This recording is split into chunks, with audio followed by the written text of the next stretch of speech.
Hello and welcome, friends, to episode 92 of the XboxEra podcast. I'm Sikamikanico and I'm joined as usual by Special Nick. What's going on? And hiding in the wings, pushing buttons, flipping switches, pulling levers, it's Jesse, aka Don Cabeza. How you doing? I'm very well. How are you? I'm good. Did you press the button so that we could hear you? Oh, look, you appear at the top and just fade out again. You've been busy. You've been busy building your I've had that one for a empire. while. I don't use it very often. It's a special thing. I like it. It's good. It's like the voice of God. How's everybody? I can see the chat is full of friends, XboxEra friends. I like it. How you been, Nick? You had a good week? Enjoying some weather finally? Not too bad. Like you caught the sun.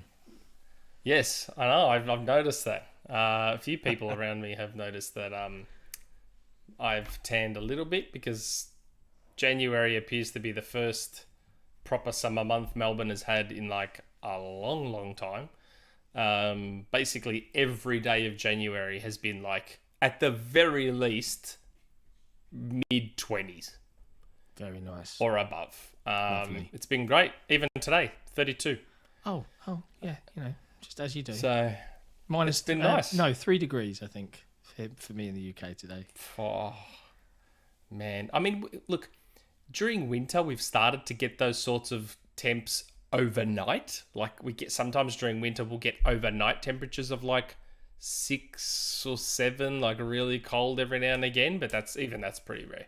Man, I'm in the wrong country. My like it's so cold. Like I get really bad eczema during the winter, and you can see it. I've tried to adjust my colours to hide it, but you can kind of see the red blotchiness. It's horrible. Yeah. It's not a good on-camera face this week. Sorry, everybody. I'm sorry every week, but hey, especially this week. You've been playing any games? You've been doing anything video game related? I started the Pedestrian. It's really good. I like it.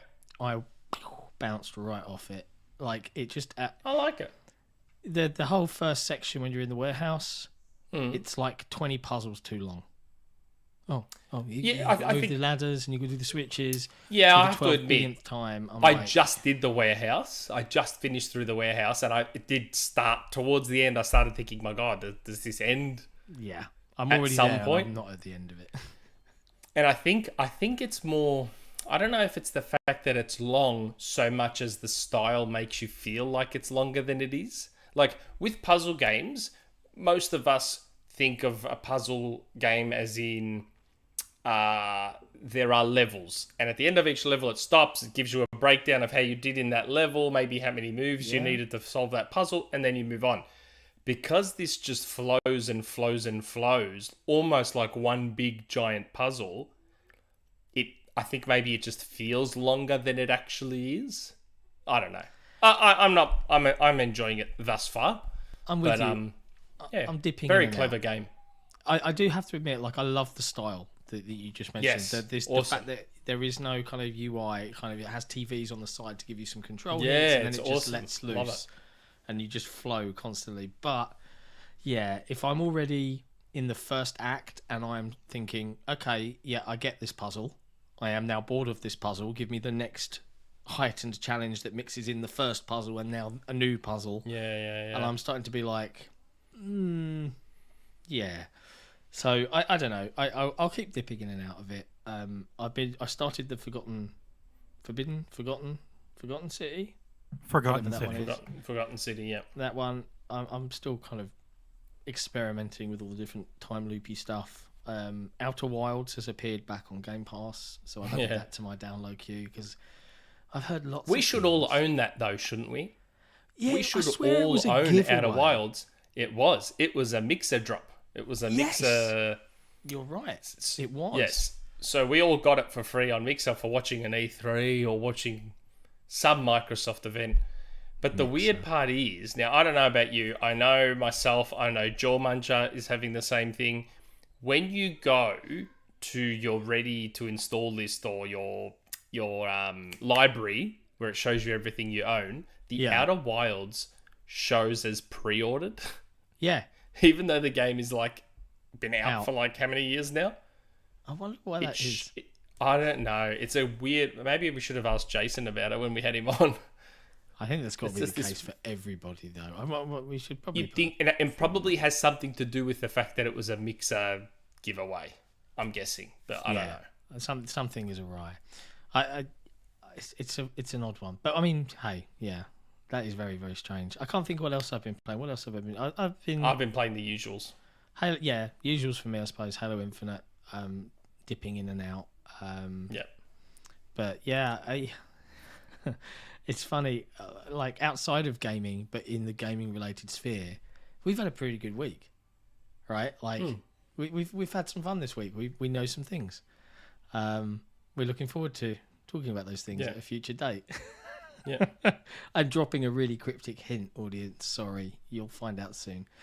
I've been watching stuff too. Oh, should we do a movie tangent?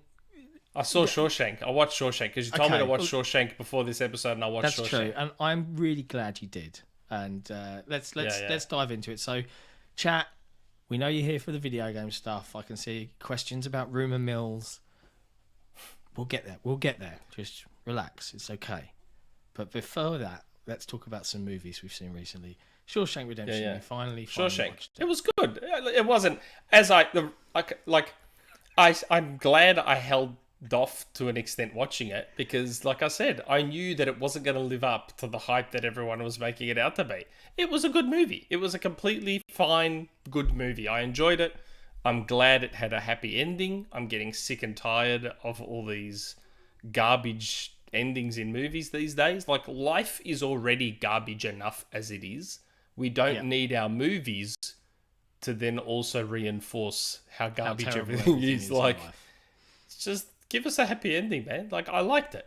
Yeah. He escaped from prison, got away with it, sunk the warden, met up with Morgan Freeman, who finally got out on parole.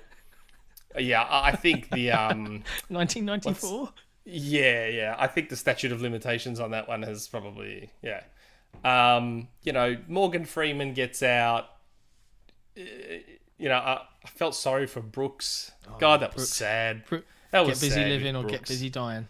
You're goddamn right. Yeah, that was sad. And then he saw Brooks's message and then carved next to it. So was Red. Yeah. So was Red. I love that movie so much. Yeah, and he went to the tree. It was fine. It was a good movie. It was good. It just wasn't. Oh my god, this is the greatest movie ever. I tell you why. Right. It was fine. The interesting thing, the journey that Shawshank had was that is a Stephen King novella. So tiny little short story that Stephen King wrote. Yeah, it is too. And it's not horror. It's not horror. And it was picked up by Frank Darabont, who also directed the horror film The Mist, which is also a Stephen King The Mist book. Is amazing. Right. So Frank Darabont did the Shawshank Redemption. He also did The Green Mile as well, I think. Yep. So you can see, and they're all Stephen King. Frank Darabont's great. Frank Darabont is great. He's awesome, and he picks really good character actors. And I think that's what I love about Shawshank is all the characters feel really well realised. And Stephen King writes good characters. He is typically terrible at endings, but because it's a novella, it's quite short. So there's some fun facts, like the bit in the film where why do they call you Red? And Morgan Freeman says, maybe it's because I'm Irish. In the book, he was a white, ginger-haired Irish guy called Red. Oh, really? Yeah. Oh, right. Okay. There you go. And the other interesting thing about the film is when it released, it absolutely tanked at the cinema because no one went to see it. And then that's right. It went out on DVD, and then it got a premiere on Film 4 or something like a couple of years later, and people were like, oh my god, this is an amazing movie. Yeah, but it's not a cinema movie. It wasn't a movie people would have gone to the cinema for. And you're talking about a movie, like in 93, we had Jurassic Park, and that was back at a time when movies would stay at the cinema for so Titanic months. Was at the cinema for like a full year. Yeah. And then they wonder why it was the number one grossing movie. It's like, yeah, man, because it was at the cinema for a year to just keep taking money off people. Yeah, and people get really obsessed with that stuff. Oh, man. But on the other spectrum, I also saw awesome movies. I saw a terrible movie called Eternals. Man, anyone who knows me knows that I am a Marvel MCU stan. Like, I love the Marvel Cinematic Universe. Yep. I grew up as one of the only kids who loved Iron Man. So when that movie came along, I was like, oh my God, an Iron Man movie. Like, I still vividly remember in 2008, around my birthday, because it came out right near my birthday, seeing Iron Man, like, because my dad loved Iron Man, so we all went and saw Iron Man, absolutely adored Iron Man, and I've been obsessed with the MCU ever since. Yeah. Eternals was terrible. Like, it was I can't bad. fathom that, like, Marvel now have this down to a formula, yeah? Yep. Like, until Eternals came out... are like TV serials extended out. That's what they're like. They're fun. Until Eternals, they had it down to a fine art.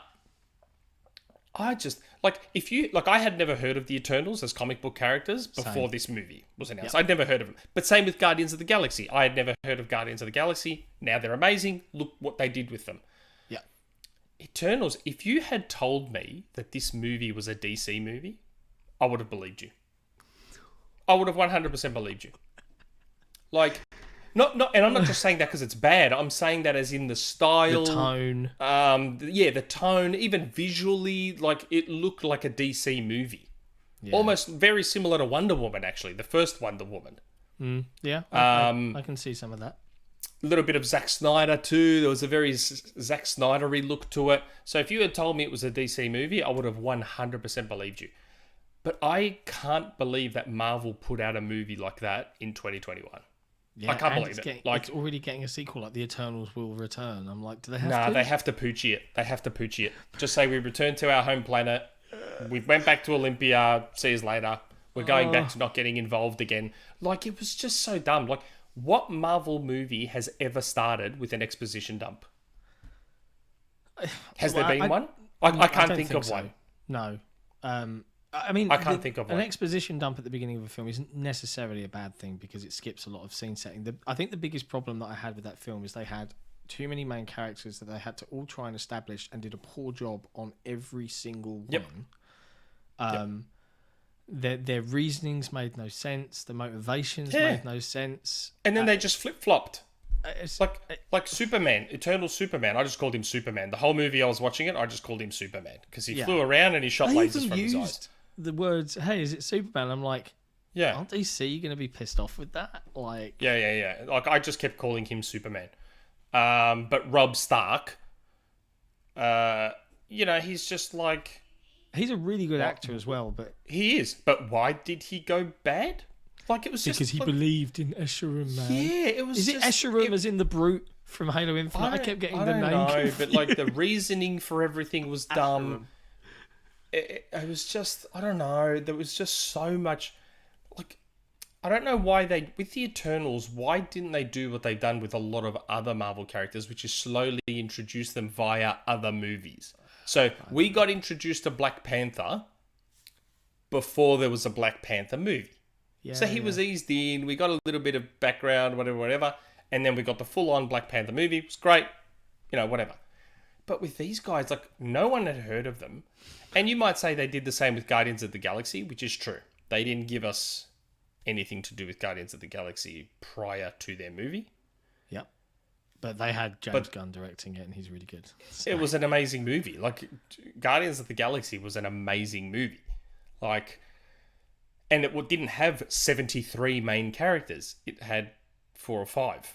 Yeah. So it was, and they weren't trying to, like, Guardians of the Galaxy, initially, they were smart about it. They didn't try and fit a universe into a movie straight away. Yeah. Like they did with Eternals. Very, very singular. Yeah, it was about the Guardians of the Galaxy, and that's it. Like, yeah, there was mentions of Thanos and all that sort of stuff, but it was a bit more isolated. It was a bit more intimate. It was very disappointing. And then in the second one, it was like full on, and we had them in the other movies, and blah, blah, blah, blah, blah. This was just, oh my God, I couldn't believe how bad it was. Like, the entire movie, I just kept asking questions. I'm like, why is that happening? Why is this happening? Who's that? Why is that thing there? Like, it's all I kept asking the whole film. Yeah, and I never do that in Marvel movies. I sympathise with you, my friend. Like, I've been also watching with the wife. I've been watching a Netflix thriller series called Stay Close, and it is the most convoluted pile of badly acted, badly written claptrap. I'm sitting there going like, wait, so she ran away 17 years ago to start a new life, and she's moved 5 minutes down the road. Isn't she worried that people are going to bump into her and be like, "Aren't you dead?" Like, it's just dumb. Anyway, basically, we probably should at some point when the Patreon really kicks off, we'll start the XboxEra movie review segment. You know, we'll lead. Oh yeah, I watched Ray Donovan movie too. I saw that was out. It was okay. I need to go back and actually finish Ray Donovan though. Shock horror. I didn't finish all the one of my seasons. favourite shows ever. Yeah, the Ray Donovan movie was okay. Like this movie was very clearly, we need to tie up what happened at the end of season 7. That is what this movie was, a pure tie up. That's all it was. It was nothing more. Very similar to the Breaking Bad Jesse. You know what happened to Jesse after he drove the car away, and Walt was. I moved to Florida and I started producing for XboxEra. Not you, Pinkman. Yeah, yeah. Breaking Bad was another one of those shows that I thought was slightly overrated. I'm not going to agree with again, you. But... I saw it many years after it finished, and everyone was hyping it up, just like Shawshank. Everyone was like, "Oh my god, Breaking Bad! This is just the greatest show ever." I'm like, "Oh, cool!" So I started watching it, and I'm like, season 1. I'm like, "Oh, okay, it's a bit slow, but never whatever." Before has a TV show, like, think of all the TV shows, they never stick the landing. They never do it. There's always a bad ending. Battlestar Galactica, 4 seasons, well, 3.5 seasons of really good sci-fi. Finale, crashed in. In Ray Donovan's defense, there was meant to be a season 8. So Ray Donovan's seasons have always ended well, but there was meant to be a season 8, which they did not end up getting. So they negotiated a movie. Ray Donovan is amazing. I'll definitely check it out. Have you seen Battlestar Galactica? Nope. Bro. Trust me. It's all right. Not interested in that stuff, or Star Trek, or... Man, it's nothing like Star Trek. Go watch BSG. Best sci-fi show ever. Like, it's honestly brilliant. Do it. Okay. Do it for me. Just watch the first movie, because the movie to intro it, it's like an hour and a half long or something. It's like 3 episodes mushed together.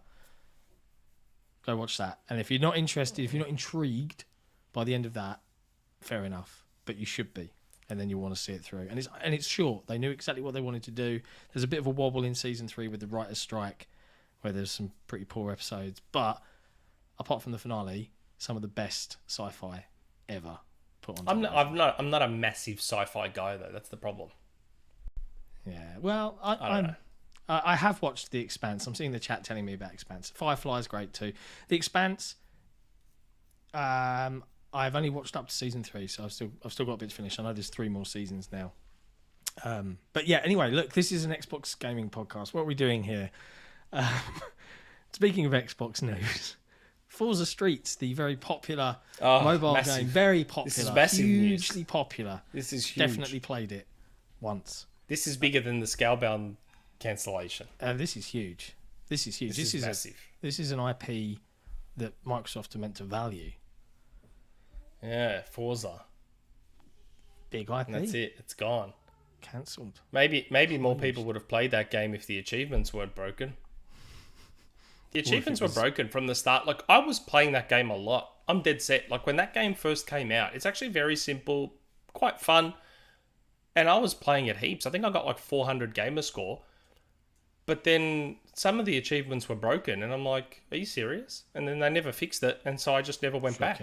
And I would not be the only one. Like, because the achievements weren't difficult. They just took, like you'd expect from a mobile game, a bit of grinding and a bit of commitment and a bit of time and whatever. But they weren't difficult. But they were broken. So it's like, seriously? Like, come on. Yeah, I'm seeing a lot of love for The Expanse, but hey, now with the spoiler alerts, jeez, she's telling me, things. But The Expanse was one of those shows that started off really slowly, and you're like, do I like this? This feels like the slowest burn ever. And you have to, honestly, and it's the only time I've ever said this in a show, like, you have to watch like 4 or 5 episodes, and then a thing happens, no spoilers, and then you're suddenly like, oh, okay, all right, now I'm in. It's good.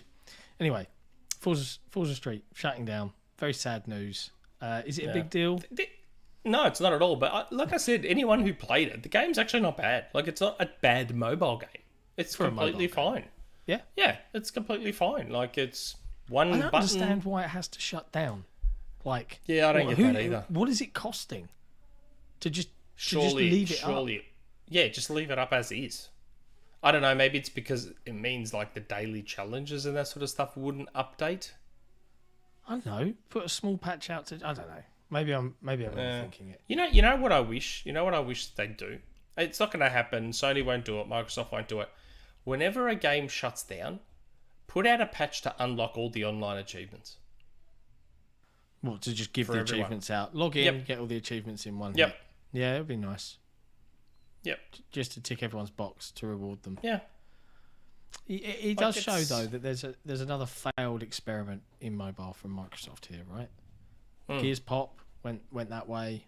Spartan Strike, or whatever the Halo 2D Which one. still hasn't come to Xbox for some Which, reason. for some reason, just still isn't Just existing come on, anywhere. man. File, save as, Xbox. Like, come on. Right-click, Xbox Like, just version. like get it, because I liked Assault, Spartan Assault. Yeah, I liked it. It was okay. And Spartan For a Strike's mobile pretty game? good too. I've started it on my Surface because Yeah. I can't play it on the Xbox. Yeah. So, It's really and weird. it's a completely fine game. Yeah. It's okay. What else has happened in Xbox One? Stalker 2. Stalker 2 has now been delayed. I think the rumor the rumor dropped last week, and now, and I think there was even a community manager that was like, there's lots of things that get said, and if we spent time confirming every single one, we wouldn't have. I'm like, okay, so it's been delayed, and indeed they posted that it is, but December is that's a long out. way away. Maybe removing NFTs takes a while. Well, yeah, there's a tangent we'll go down in a second, I suppose. But I wonder, because, and I've read this in the news, and I don't proclaim to be any expert in geopolitical matters, but massive Russian forces building up on the border of Ukraine. If memory serves, GSC devs are based in Ukraine. Are they concerned? Is that one of the reasons? Are they getting out of there? Like, that's got to be a nerve-wracking place to live right now. So maybe, I don't know, but obviously a game finished and done properly is better than a game rushed to market. So, and it looked good what we saw, right? I think we've put some footage on the screen. It looked great when we saw it at the game show last year. Yeah, very, very pretty. I think it was. I haven't played the surprisingly first pretty. one. No, and people were telling me, it gives you a lot of memories and things like that. In fact, one person that told me I should definitely go and visit it and recommended some mods was Creaky Legs. And on that subject, folks, I'll ask Jesse to put a link in the chat in a second. But I read earlier today that one of our community is having some trouble with medical bills to support his mother. And I don't know about you guys. Every family's different, but all boys love their mums, and if we can help, let's help. So we've shared a link on the XboxEra Twitter account earlier today. If you're watching this and you want to help out and you can spare a couple of bucks just to help them get over the line, the GoFundMe link is in the description below. Just to help out one of the folks that's just like us, trying to get by in the world. Anyway, so we wish them well. And on that note, the other tangent I think we wanted to visit was the NFT tangent. I don't feel like I know enough to talk about this in any real capacity. There's nothing you need to know. They're stupid. They feel really stupid. They're not a real thing. Like anything, right? It's given value by the people who are willing to give value to it. Like money. Like money itself. Physical money is just a promise that this is worth something. Yeah, like, I saw a hilarious meme about NFTs that's probably inappropriate for this podcast, so I won't say it. But the gist of it was that, I won't say it's inappropriate, but like, it's, I don't know. There's a developer that we know who wrote a really good essay / article / thesis. Doc? Yes, Doc Squiddy. Developer of Adios. Yep. Yeah. He wrote a really cool article on NFTs and tried to break it down as much as possible for people like myself. dummies like me. And yeah, I mean, one thing he brought up that I'm glad I never... I didn't think of it, that it was basically... One aspect of it is like it's a money laundering scheme. A little bit. Like, feels that way. That's why whenever you hear about some ape picture that sold for $50,000 and then you don't know who the buyer was, it's like, yeah, because it was money laundering. Like, that's...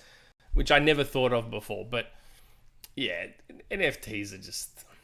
But, I mean, there's something specific that happened this week that is almost hilarious in its turns and twists, right?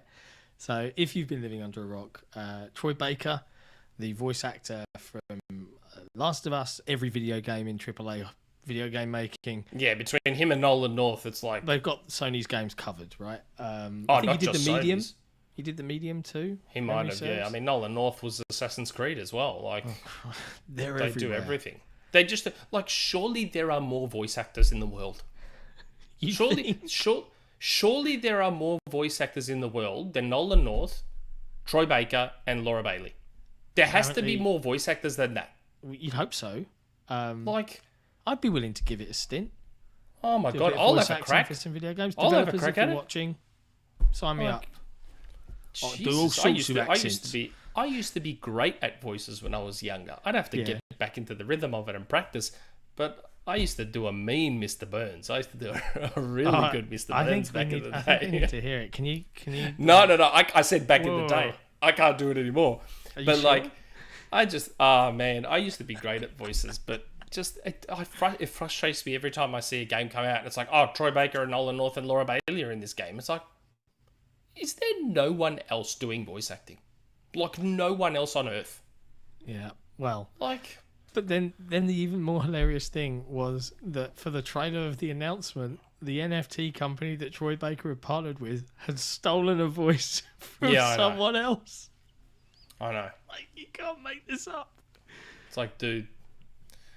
But the thing is, like, the idea of a voice NFT, like, does Troy not realize that would more likely lead to him going out of business? Yeah, like an automated AI-driven voice that just emulates him. It's just weird, and then that opens up the door to people doing weird stuff with his voice, like saying horrible, bigoted stuff with his voice. It's like deep fake stuff. Troy Baker said, like, think, dude. Like, just think. But the problem is the way these celebrities are sold on it. They're sold on the money. Yeah. That's what it is. Like, they're sold on the money side of it, and that's it. They're not given anything else, and they don't bother to research because they see the dollars and think, ho, get rich quick scheme. Yeah, and you can almost tell from the tweet he dropped as well that the NFT company clearly warned him, you're going to get some pushback on this, because his whole don't hate, create. Like, you can either hate or you can create. Oh, God. It's like, mate. And I read some stories about him. I read some stories about him on Rosetta, which, surprisingly, would you believe they shut down a thread about him? Really? God forbid our semi-Sony employee gets something bad said about them on that forum. But there was some people saying some stories about him, and he just... I mean, one of them was a copy pasta, whatever they call them, you know, where it's like someone told an original man.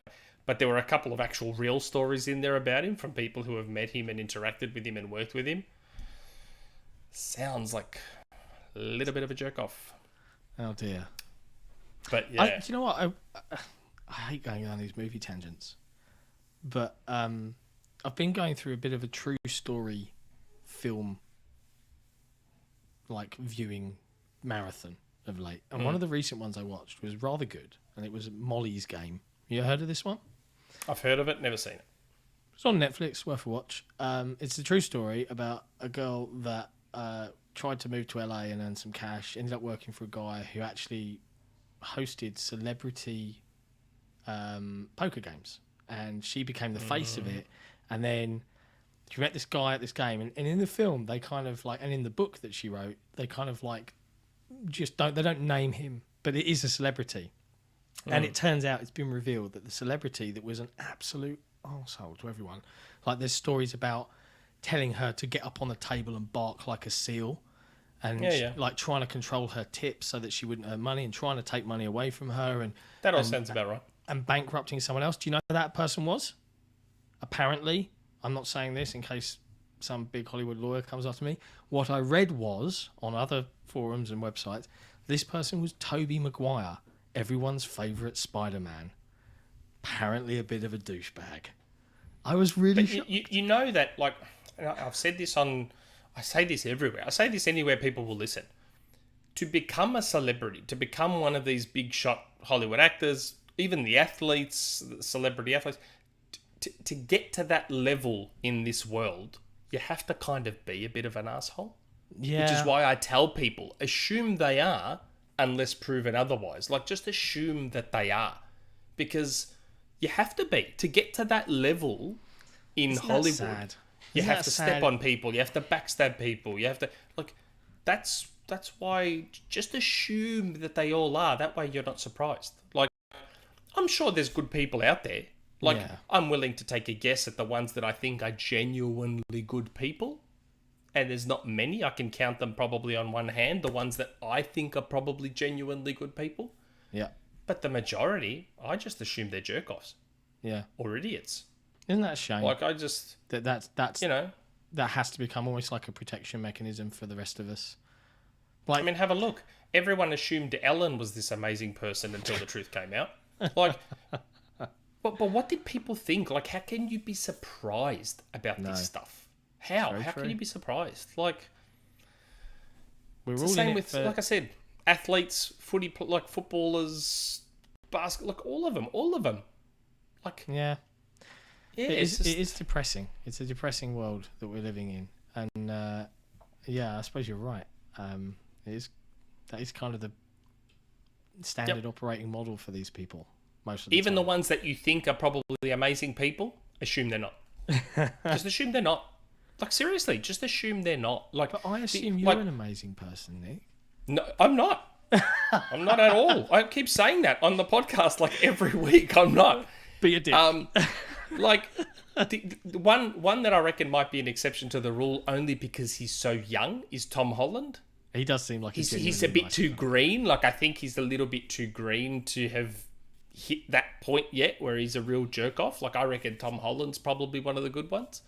Keanu Reeves is apparently just 100% a total. Yes, Keanu absolute Reeves, dude. Hugh Jackman, Ryan Reynolds. I'm not 100% sold on. I love Ryan Reynolds, but I'm 50-50 on whether he's one of the good ones or not. Yeah. But they're the only ones I can really think of that I just couldn't see being assholes. Like, they're probably the only ones. And Tom Holland, it's only because he's so young and too green to be mean. have been infected yet. It'll happen. Like, The money will get to him. The money will we'll get see. to him. But We'll hey, see. NFTs. No fucking thanks. Right. Yeah. Hey, Xbox Series consoles selling pretty well. They are, aren't they? It's not a ratio of like 10 to 1, What? like Twitter and forums would have you believe. I am shocked. Well, actually, I'm not shocked because hey, they made a smart call with the Series S. Yes. And imagine Smart if they call. weren't sending Series X hardware into xCloud as well.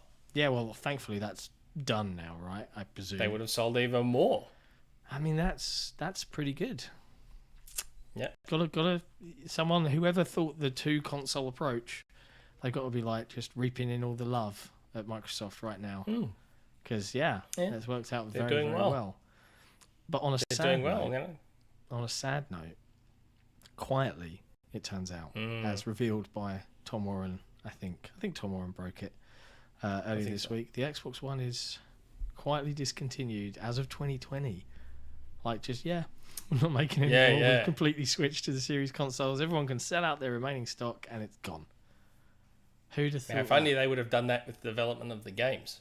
Yeah. Well, I do think... here's a question. And here's a question to the chat. Let's see what the chat thinks. Do we think, genuinely now, bar, smaller titles, like, more like indie idea Xbox type games or AA games, from a Microsoft first-party point of view, do we think that Halo Infinite was the last cross-generational game? Yes. What do you reckon? I do. Poll I is think up Halo in the Infinite. chat. Oh, there's a poll. Look at this. I love this. I love this. I think Halo Infinite was the last one. I reckon. There you go. From first party, was it the last one? What do you think, I folks? think so. Yeah, I mean, I'm trying to think. Like Redfall, we know it. I think is it UE5? Rumored to be, not confirmed. Okay, so Redfall, but it hasn't been announced for Xbox One. Forza Motorsport, we know, is being tested on Xbox One. They're testing it for Xbox One. I don't know if it's going to come out on Xbox One. Yeah. I doubt it. I doubt it. It's just like, hey, yeah, we want to make a platform game, but we're going to hamstring it to this console from 10 years ago. Like, come on, man. I mean, you've done that with Halo. Let's not do it with every first. You already heard Halo. That is a good enough point with in the that. chat. As What's Dusk that? Falls is first party and is on Xbox One. But I'll count it as an ID Xbox game. It's not a AAA behemoth. So, yeah, fair enough. But if it's first party, it's first party. Well, it's publishing, yeah. Yeah, Grounded, that's technically already out. I'm not going to count that. Well, Grounded's been out for a couple of years, really. Yeah, I mean, we could talk the 1.0 release, but yeah, it's already out, so why would they suddenly stop it from being... It was designed for those machines. So. I mean, when Grounded, whatever, early access came out, Xbox Series consoles weren't even out yet. So what else? What other console was it going to come out? Exactly. to come out on Xbox One. There was no choice. I can't think of anything else. Like, you know, Obsidian Outworlds 2 is going to be Series consoles. Avowed, Hellblade, they'll all be Series only. Wow. Now, And all the while, Sony's saying they're going to keep making PS4s. What a turnaround. Like, Tom and I kicked somewhat of a hornet's nest on Twitter about that one. trolling like mad. But the funny thing is, they kind of dug that hole for themselves. Like, I laugh so much at the reaction so to this funny. because they were so like rubbing it in your face when Microsoft were like totally up front and was like, yeah, probably for the next 1 or 2 years. Only. Next gen's the best. We value next gen. But now And the then it's like- backpedaling is just so painfully obvious. It's so painfully But the funny thing obvious. is, I'm laughing so much at the defense of it. It's like, but Sony's always made consoles for like years after the fact. It's like, yeah, we know. Everyone knows that. But that's not the point. The point is, Sony were the only ones coming out talking about believing in generations and this, that, the other. And then they made next-gen only games for the first year. And then all of 2022 is cross-gen games. Like... And I remember at the time when Sony was talking about that, I'm like, but cross-gen initially makes sense because there's 100 and something million PS4s out there. Yeah, like, why would wouldn't you want Sony to just sell them abandon games? that?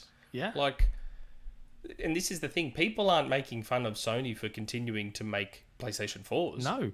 Good They decision. were making the PS2. They were making PS2s until like after the PS3 was out. They were making PS2s until 2012. Yeah, till almost PS4 was out. Like, Same. everyone knows that Sony keeps making their consoles long after the generation has ended. That's not news to anyone. Yeah. This is just people making fun of Sony's PR. Just like we all used to do to Microsoft's PR, we are now making fun of Sony's PR. That's all it is. There's no need to be upset. Yeah. They'll take it in their stride. I could picture the They're doing lawnmower fine. flying off into the sunset then. Like, there's no Yeah, need with to be Craig. upset. With Craig. There's no need to be upset. But Oh, I yeah, love it so like, much. it's just that's all right. It's a PR stuff up, and that's okay. They'll move on. They'll live. They'll survive. They don't need any of you defending them. It's okay. They'll be fine. But Microsoft's fine. I bag Microsoft's mistakes all the time, and look, they're still there. Yeah, They haven't 20 gone years under. later. They're okay. They haven't gone. I haven't affected their share price. I haven't done anything. It's okay. They'll be fine. You were a big fan of the Xbox One, though, right? Especially the original Vision and the Kinect Massive. and big Massive fan. If we were to ever get Phil on, I would say to him, dude, I wish you had stuck to the original to the vision of Vision. Xbox. I am one of He'd probably only be like, "What?" 43 people that loved what the original Xbox One was going to be. To this day, what are we? 2022. Yeah. To this day, Xbox One is still the best media player on the market. To this day. Like, it just is. There isn't a better media player out there. Like, it's just amazing. There you go.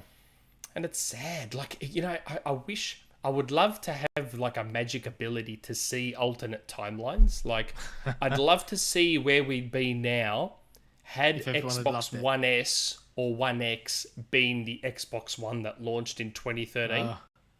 With that OS, with that console, with backwards compatibility there from day one, all that sort of stuff. I wonder where we'd be now. Wouldn't that be interesting? It would be interesting, but unfortunately, we do not have the ability to traverse the multiverse and go. And see.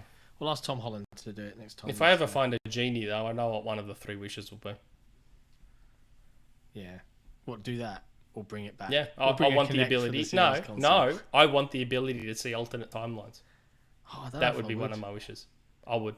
What if I see a timeline? Because it helps me. It infinitely helps me better win than my arguments own? too. It helps me win arguments. Yeah, but what if you see a timeline that's infinitely better than your own? You get really jealous, so you break into that timeline and kill your alternate self to assume their place. No, I Was wouldn't do that. Was that a bit of a dark turn? A little bit. It's more just the ability to say, "Hey, what if this had happened? Where would we be?" That's what I'm more referring to. OBM is calling you out. It's a waste of a wish, but Relax, Abe. I'd still wish for like unlimited money and stuff like that. I'm just, I'd But knock hey- the first 2 out of the way, and then the third one would be the fun one. the majority of folks watching seem to agree with us. Is Halo Infinite the last cross-gen first-party AAA game from Microsoft? 78% Yes. say yes. 21%. Don't know what you're thinking, but throw me some examples of another AAA game you think. I should imagine, arrive. yeah, I didn't put AAA. It might have fucked some people up. Fair enough. Poll and language and intent mismatch. So let's just go for 100%. Think of no. Yeah. So I think that's probably about it in terms of Xbox semi-related gaming and movie news. I watched the movie on my Xbox. Does that count? So the only other Which thing one? to mention was some Halo news that came out. I think yesterday. Just like yesterday. Yeah. And it actually was dropped by Jerry Hook on Twitter. You can find him at Hook's Court. Very nice chap. I think he's I want to say he's the lead designer for Halo Infinite or something like that. I could be wrong. I'd have to click on his profile to find out.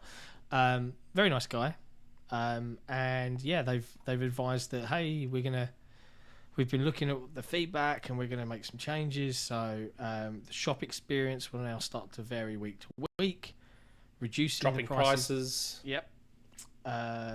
More value in bundles, which is a really big thing because sometimes I look in the bundles, I'm like, a shoulder, a terrible colour that I hate, Yeah, and the I one know. thing that I want $20.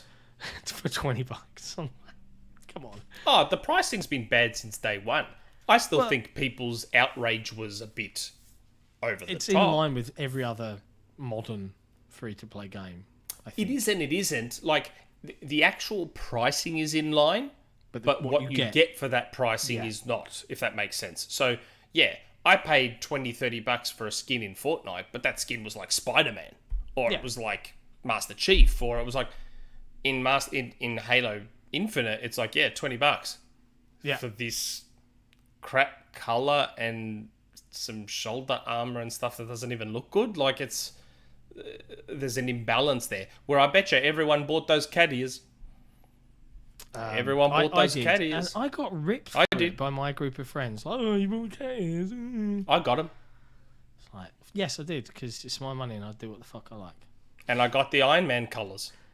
I didn't care for the colours. Like, I'm really particular. Oh, they knew exactly. It's like 343. Listen to me. They knew exactly what they were doing with those Iron Man colors.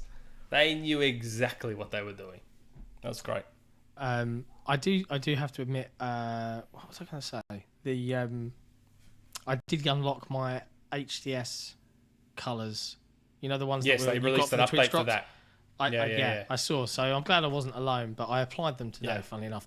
Oh, and I was thinking of you today. I jumped in, one of the challenges was play 2 tactical SWAT matches, so I jumped in. Yeah. Tell me if this is good performance. 30 kills, 6 deaths. Yeah, that's really good. Why I was wouldn't it like, be good? that's pretty good.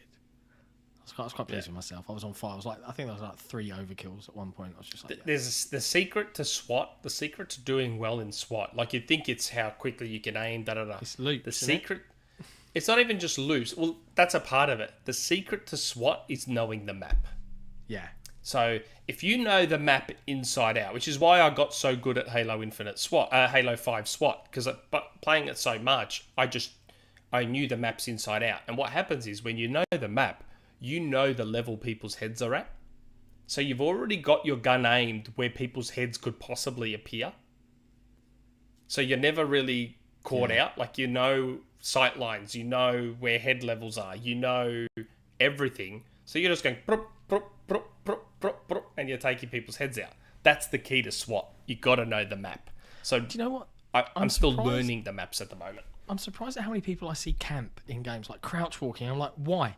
What, because you don't want to be at the head height, but now you're really slow? And like the amount of people I came around on corners and they're crouch walking and they couldn't raise their gun up quick enough to take me out, so I'm just like, I just don't get it, man. I don't play SWAT a lot, but I was really surprised at that tactic. I was like, okay, thanks for the free kills.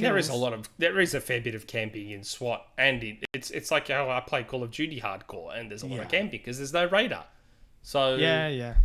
But to me, that's an advantage as a Halo player. Like, no radar means I can do what the hell I like. I just have to be on the ball all the time. Yeah, switched on. But yeah, it was good. It was fun. But it's good to see 343 finally addressing that. There is a little bit of, I don't know, like there's someone higher up determining these prices, and that I wish they were a lot lower. But I get it. You got to pay for this stuff. Again, I don't mind the prices in isolation. Just increase what we're getting for our money, or improve the quality of what we're getting for our money. But the other thing that hurts them is the whole core business. Yeah. Like, that needs to go. They need to find a way to fix that. Let me stick any customization on any core. Like, I'm not saying that's an easy thing to do.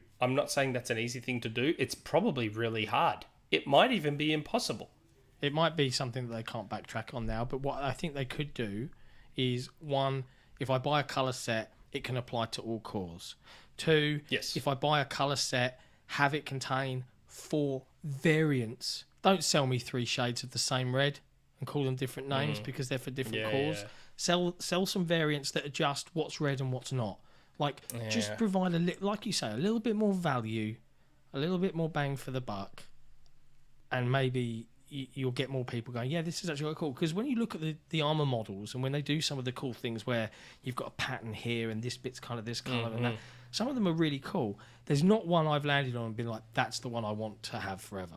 All of them have been like, faded peach, not really for me. Yeah, I know. So far, the best ones have been the HCS ones. Yeah, they're the first 2. I was like, okay. The carbon black with 1 color. Yeah. They look fantastic. Yeah. They look fantastic. You're talking, sorry, when you said HCS skins, I thought you were talking about the HCS ones you got for the Twitch drops. You're talking about the ones that you buy to support the teams. Yeah, The carbon skins for me, they look really video gamey. Oh, I love them. They go too clean. They're too clean, I think, is my problem. I love them. Love them. They're so nice. Yeah. More like that, please. But I'm trying to think. Is there any other video game news that we need to cover? Anything we've not spoken about? I've got one little thing I wanted to throw out there. That, Jez's. Did you notice how Jez they took feedback about the Xbox on what people want to see improved? Yeah. On Xbox. Yep. And told you, mate. OSs are more important than games. Everyone wanted to see the OS stuff fixed. The top 2 were both OS issues.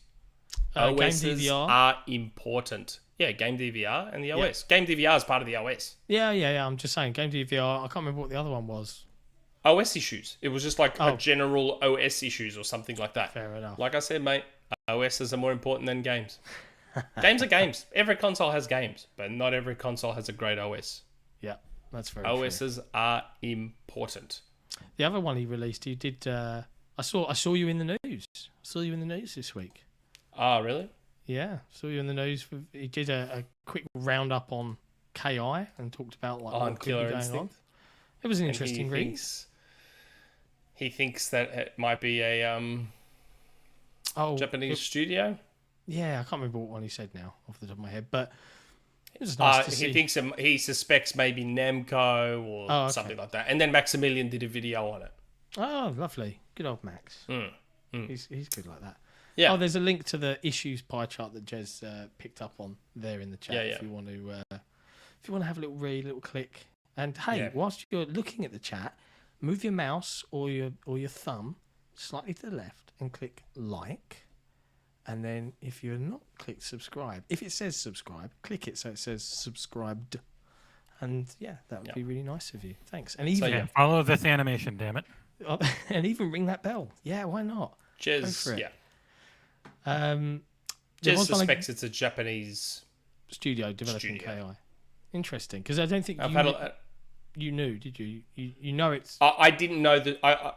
There's not a lot I can say right now, but I've said from the start, I don't know the studio, like specifics. There is stuff I know about...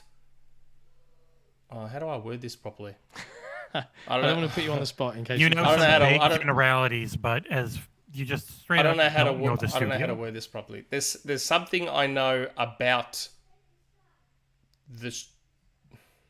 I honestly don't know how to word this. Like, I want to say there's something I know about the studio making KI. I don't know who the studio is, but there is something about the studio doing it that I do know.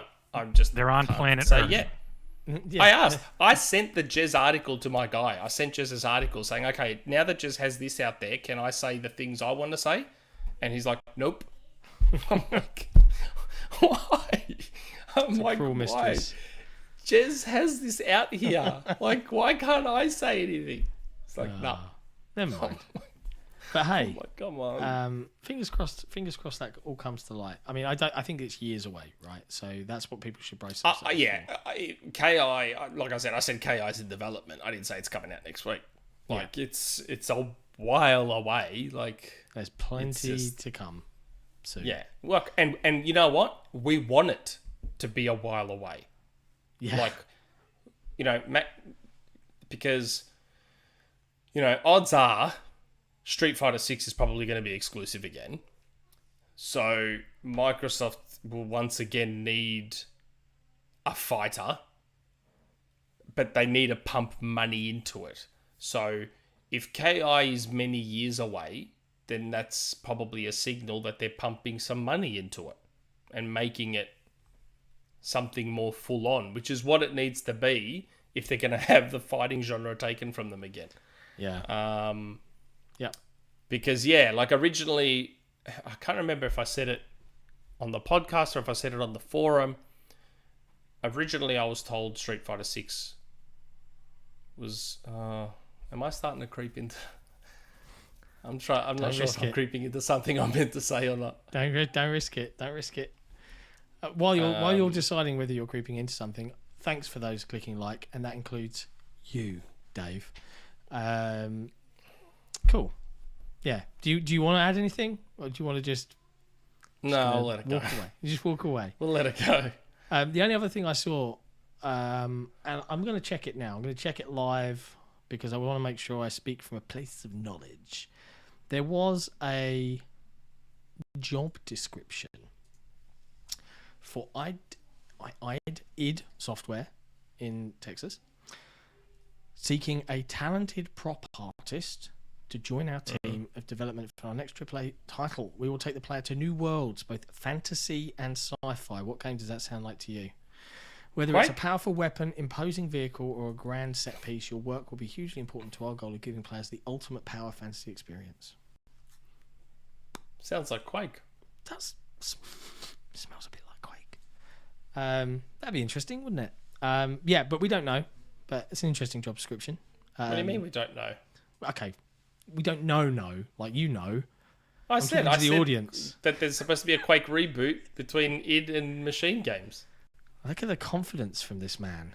It's not about confidence. Like, it's out there. It's on our podcast. I'm not giving away a secret. Like, it was on a Rumour Mill. I said that there's supposed to be a Quake reboot, and I was told female protag and id and Machine, and like I already put that out there. But that might not be Quake. But to be fair, Brit just put in the chat Hexen Heretic Classics. Haven't played them for a very long time. Hexen was good too. But was Hexen owned by Bethesda? I think it was an id game. I thought Hexen was published by someone else. I'd have to Google it. I have to admit. Yeah. I thought Hexen was owned by someone else. Hexen was developed by Raven Software and published by, a lot of companies, including id, GT Interactive, SoftBank Group, GameBank Group, GT Interactive Software Europe Limited. So I imagine the Hexen IP might be in a legal morass.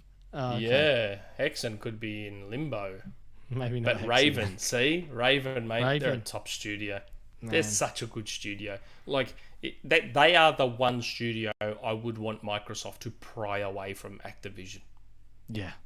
Raven are so good. They are so... Look, think about it. They made Hexen, which is an all-time great FPS. They made one of the best God of War clones you've ever seen in X-Men Origins Wolverine. Like, they can do just about anything, Raven. I have found they're who owns so it. good. Oh, Sorry? It was Raven, so it is owned by Activision. So we're not getting another one. That's what I'm saying. We're not getting Hexen. That's why when he mentioned Hexen, I'm like, Hexen, really? Hexen will be a mode in COD. That is what Hexen will be. There'll be a Hexen mode in COD. That's probably all we'll get. How depressing. But yeah. Hey, what was I going to mention? One last thing before we do something fun. We had 2 new team members join the XboxEra project today, funnily enough. So we'd like to welcome with a warm and loving embrace, not too loving, strictly platonic, DeoGame and Team Respawn, or Andy from Team Respawn, who are joining our writing and video teams respectively to help us conquer the world in 2022. So, and there's DeoGame. Ooh, that's a good sign. DeoGame. Speaking of DeoGame with a super chat. The Hexen team left and founded Roundhouse. Human Head / Roundhouse. Yeah. Wow. Isn't that interesting? DeoGame's just such a good fountain of knowledge, and now he's part of the team. This is good. It's a good one. Roundhouse. Man, do I want to talk about Every what time I've been I told hear they might be Roundhouse, working on. I think of Peter Griffin going, Roundhouse. Man, you know how much I want to say what I've been told about what Roundhouse is working on. Well, hey, I tell you what, if you're in the mood, man, why don't we press that button? Yep. I don't know. Should I? Yeah, cool on. Let's press the Okay. button. All right. Let's Press the go. button. What's that? I can't hear you. Oh, Xbox bought who? Sony did what? Nintendo? That's right, people. It's the Rumour Mill. I'm already seeing comments. More Fortnite. More Fortnite rumors. No. I'm No, going it's not to Fortnite. hit mute and listen to Nick talk while I enjoy this delicious Cadbury's cream egg. Take it away. It's not Fortnite. It's not Fortnite. So this is more me addressing something. I mean, technically, it's something that's not. So there's something I was told like in May of last year, and I kept it under my hat specifically, even though I was told I could actually leak this. I kept it under my hat because I don't believe this rumor. So I want to get that out there straight up front. Article writers, Reddit thread creators, I don't even believe this rumor, which is why I haven't said anything publicly. It is called the Rumour Mill. Yes, but my man Jeff Grubb sort of ended up teasing this, which I wasn't expecting, because someone on his show asked him, "What's the craziest rumor you've ever heard?" And he said, "There's one that I've been told. It's bonkers. There's no way it's real. If it's true, it's unbelievable. Blah blah blah blah blah." And then one of my sources actually reached out to me because one of Jeff's shows gets done at a time when I can't watch it, and he's like, "What's the game Jeff's talking about?" Jeff has heard of a bonkers game. What's the game he's talking about? So I DM'd Jeff. I said, "Oh, what's this crazy game you're talking about?" He goes, "Yours." I go, "Oh, the one," because I told Jeff about this. So Jeff and I did the Christmas episode, but a couple of months before that, we had Jeff on. And then off air, I told him about this Nintendo game. And he's like, no way, that's real. I said, I don't believe it's real. That's why I haven't said anything publicly, and I'm not going to. But now that Jeff sort of teased it, and he's told Mike and he's told Rachel, it's only now a matter of time before it's out there. So again, for the record, I personally do not even believe this is real. But the Nintendo game, the game I got told that is being worked on, that I told Jeff, that is that crazy game that made Mike absolutely crack up laughing. I was told that there's a Mario Musou being made. So, you know how there was Hyrule Warriors? Age of Calamity? I was told there's going to be a Mario version of that. Now, again, I think that's too bonkers. To me, that reeks of Nintendo leak hunting. Like, because it's too crazy to me. And that's why Jeff cracked up laughing. That's why Mike... Oh, it is... And look... If you see the DM, because whenever I get these DMs, I take a screenshot and I black out the names and all that sort of stuff. But if you see my response when I got told this, my first response in this DM is, no way, that's true. That's not true. I'm just like, no way. And then when I told Jeff, Jeff's like, that can't be real. I'm like, I know, it can't be real. I don't believe that is real. Like, it's too crazy. Emil, what is a Musou? You know, Dynasty Warriors? You know, 99 Nights? You know, Hyrule Warriors? Those games that are just those hack and slash you against 100 enemies type of thing. Like, what would a Mario Musou even be? Like, who is it? Goombas? Is it Koopas? I assume it'd be like the Koopa Troopers. Like, it would just be... To me, that sounds like a leak hunt. Like, let's get this crazy thing out there and find...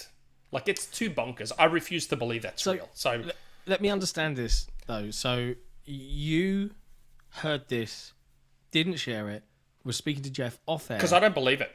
Shared it with him and laughed about how ridiculous it sounded. And he was like, yeah, no way. And now he has heard it outside of you in the sphere. You've not had this conversation with anyone else. No. He hasn't heard it. Oh, okay. He was just laughing. He hasn't heard it. Okay. Yeah, he hasn't heard it. It's just that someone asked him on his show, what's the craziest rumor, leak, whatever you've ever heard? And he brought up one without naming it. He brought up yours. He brought up mine. Because I asked him, I said, what's the game you're talking about? Because it's your game, the Mario Musou. And then I watched the show. I think it would be hilarious if it was real. And if anyone could pull off something so stupid, it'd be Nintendo. But so again, to all the people that are going to be like, he's making it up. I would not make this up. Like, I have not said a word about this until I told Jeff. And I did not expect Jeff to sort of... Because since Jeff did that, people are now sort of asking and wondering. And I'm like, if he's told Mike and Rachel, it's only a matter of time. Like, because you know how it is with secrets. You tell someone you trust, but then they tell someone they trust, but then they tell someone they trust, and then all of a sudden everyone knows. So it's only a matter of time before it gets out there anyway. But for the record, I do not believe this is real. Like, no way. It sounds very silly. But is that... It's bonkers. Is that the only rumor you have for today, Nick? Yes. Okay, I was just checking. So. That was a genuine question. I wasn't trying to cue you up for a I tangent. thought maybe I had said something beforehand and I'd forgotten about it. No, that's it. I thought need a bugger Jeff Goldblum gif right now, where he comes up on the screen and goes, "You're gonna have Xbox rumors on your Xbox podcast, right?" Yeah. Mate, there might be one for next week. I'll ask. Okay. Because I think they're getting a little antsy in there. I know. I keep saying to everyone, I don't control the room what sphere. I'm given. I don't control it. Like, I don't sit there and line them up and say, well, I'm going to plan this for this and this for this. It's like, it's what I get told I can say, and that's what I say. But you can't say what Roundhouse are working on. No, no, I can't yet. I can't say it. Oh, I'd love to. that's a shame. And the funny Look, thing to be is, fair, like, it would be. I would consider it a dick move, right? Because they haven't announced anything. They're very, very quiet. No one. no, that's right, and Publicly that's knows, the other part you got to balance, like, Yeah. Like and, saying, and KI is especially coming back is- this, like, if this is real, if what I got told about what they're working on is real, I'd really love for them to reveal this. fair. I think would that's fair. really love for them to reveal this rather than someone spoil it. Inevitably, let's be honest, someone's going to spoil it. Yeah. Like, let's be real, someone's going to spoil it. If I know, others probably know. Yeah. So, There's kind of like an unwritten rule. Like, there is some Yeah. stuff that, if I've got it there and it's a case of I break it or someone else does, people will just do it. But there's also, like, there's a human element to it, right? Sometimes you Yeah. gotta let teams do their thing and have their moment. So, there you go. The ridiculous idea of Mario. again, please, before you all start WCCF telling me about all the tech. stuff I make up, I do not believe this is real. This is just me addressing it because it got brought up by Jeff and questions are being asked now. So I'm like, there it is. It's dumb and there's no way known it's real.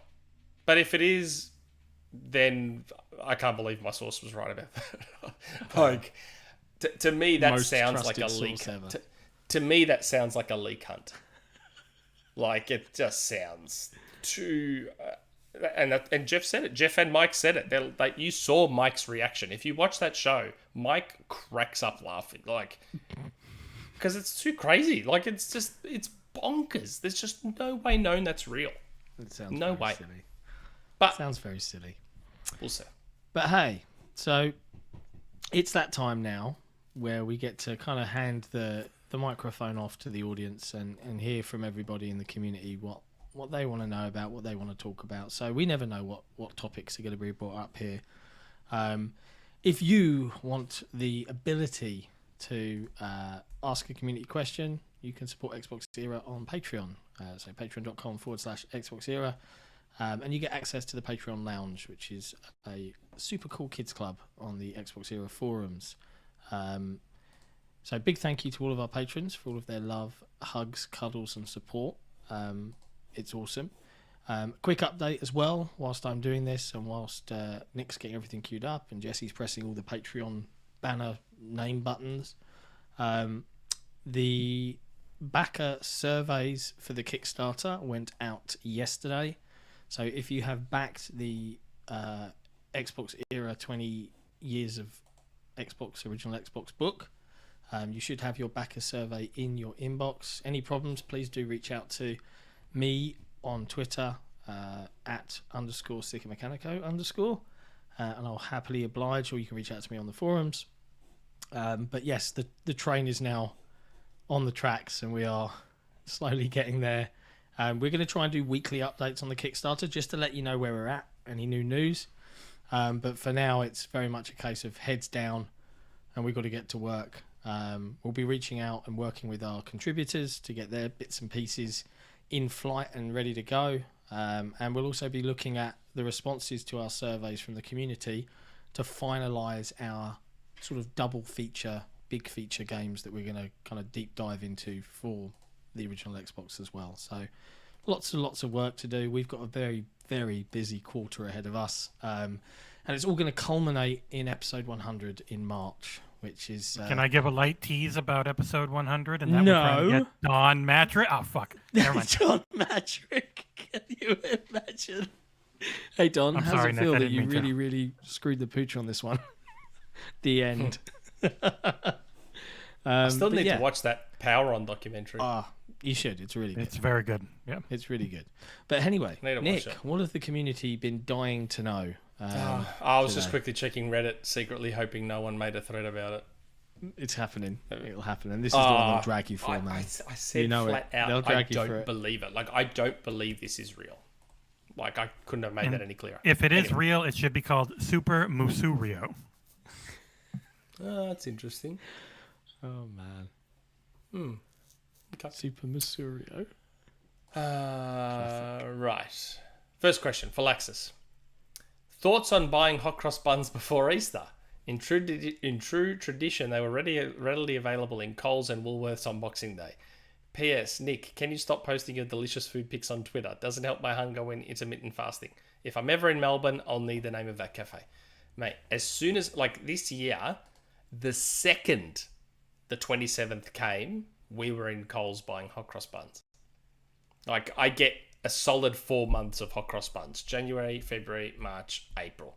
And there's a slight bit of overlap in December and May. But it's 4 solid months of Hot Cross Buns. I have an important question on Hot Cross Buns for you. Yes.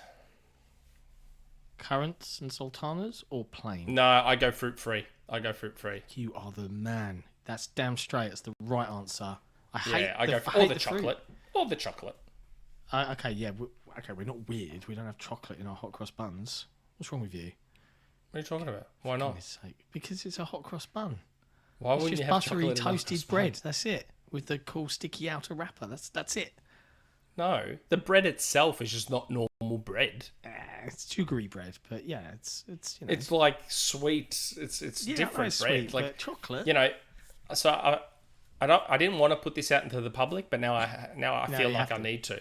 Okay. Because this is $1 million business idea that someone is now going to steal. Oh, okay. Don't do it. You know, we need Hot Cross Buns should be all year round. So take the cross off them to remove the religious significance, because you're going to have the religious Xbox people buns. getting all upset. Xbox buns. Call them sweet buns, and the marketing writes itself. You have sweet buns that are out all year round. Right?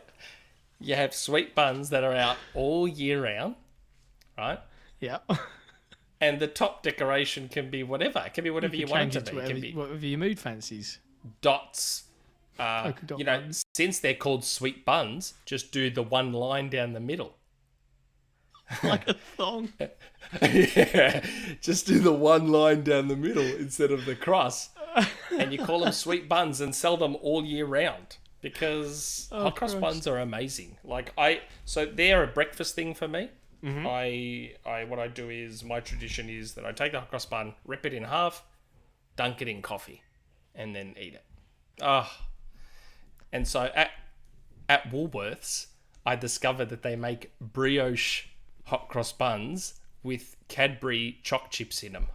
That's just a brioche chocolate chip thing. It's not a Hot Cross Bun at that point. Man, can you please not debate like cafe food stuff with me? I'm from Melbourne. Don't question. Don't be like, no one that's dips bread weird. into coffee. That's weird. I am from Melbourne. Coffee, food, that's our thing. Don't question. Just go with it. No. Don't question it. No, okay. I'll tell you what I had the other day with my bacon on a Sunday morning. I absolutely loved them. And this is a thing that's now going to be... Strawberry jam? No. I don't know. I was waiting for you to say something dumb. No. Go. Wow. Okay. It's a little bit egotistical there, bro. Should come to expect it at this point. You should. I had a croll, which is they're nice. A croissant roll.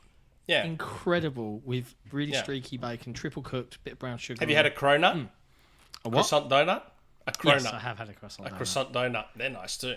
I had a sourdough donut, and the reviews on this place, it's a little place in London, and it was right opposite where I worked, and everyone was like, oh yeah, it's amazing. I think it's called Crosstown or something like that. Sourdough donut. Yeah. It's amazing. And I bought one, and I was like, this is crap. So, go figure.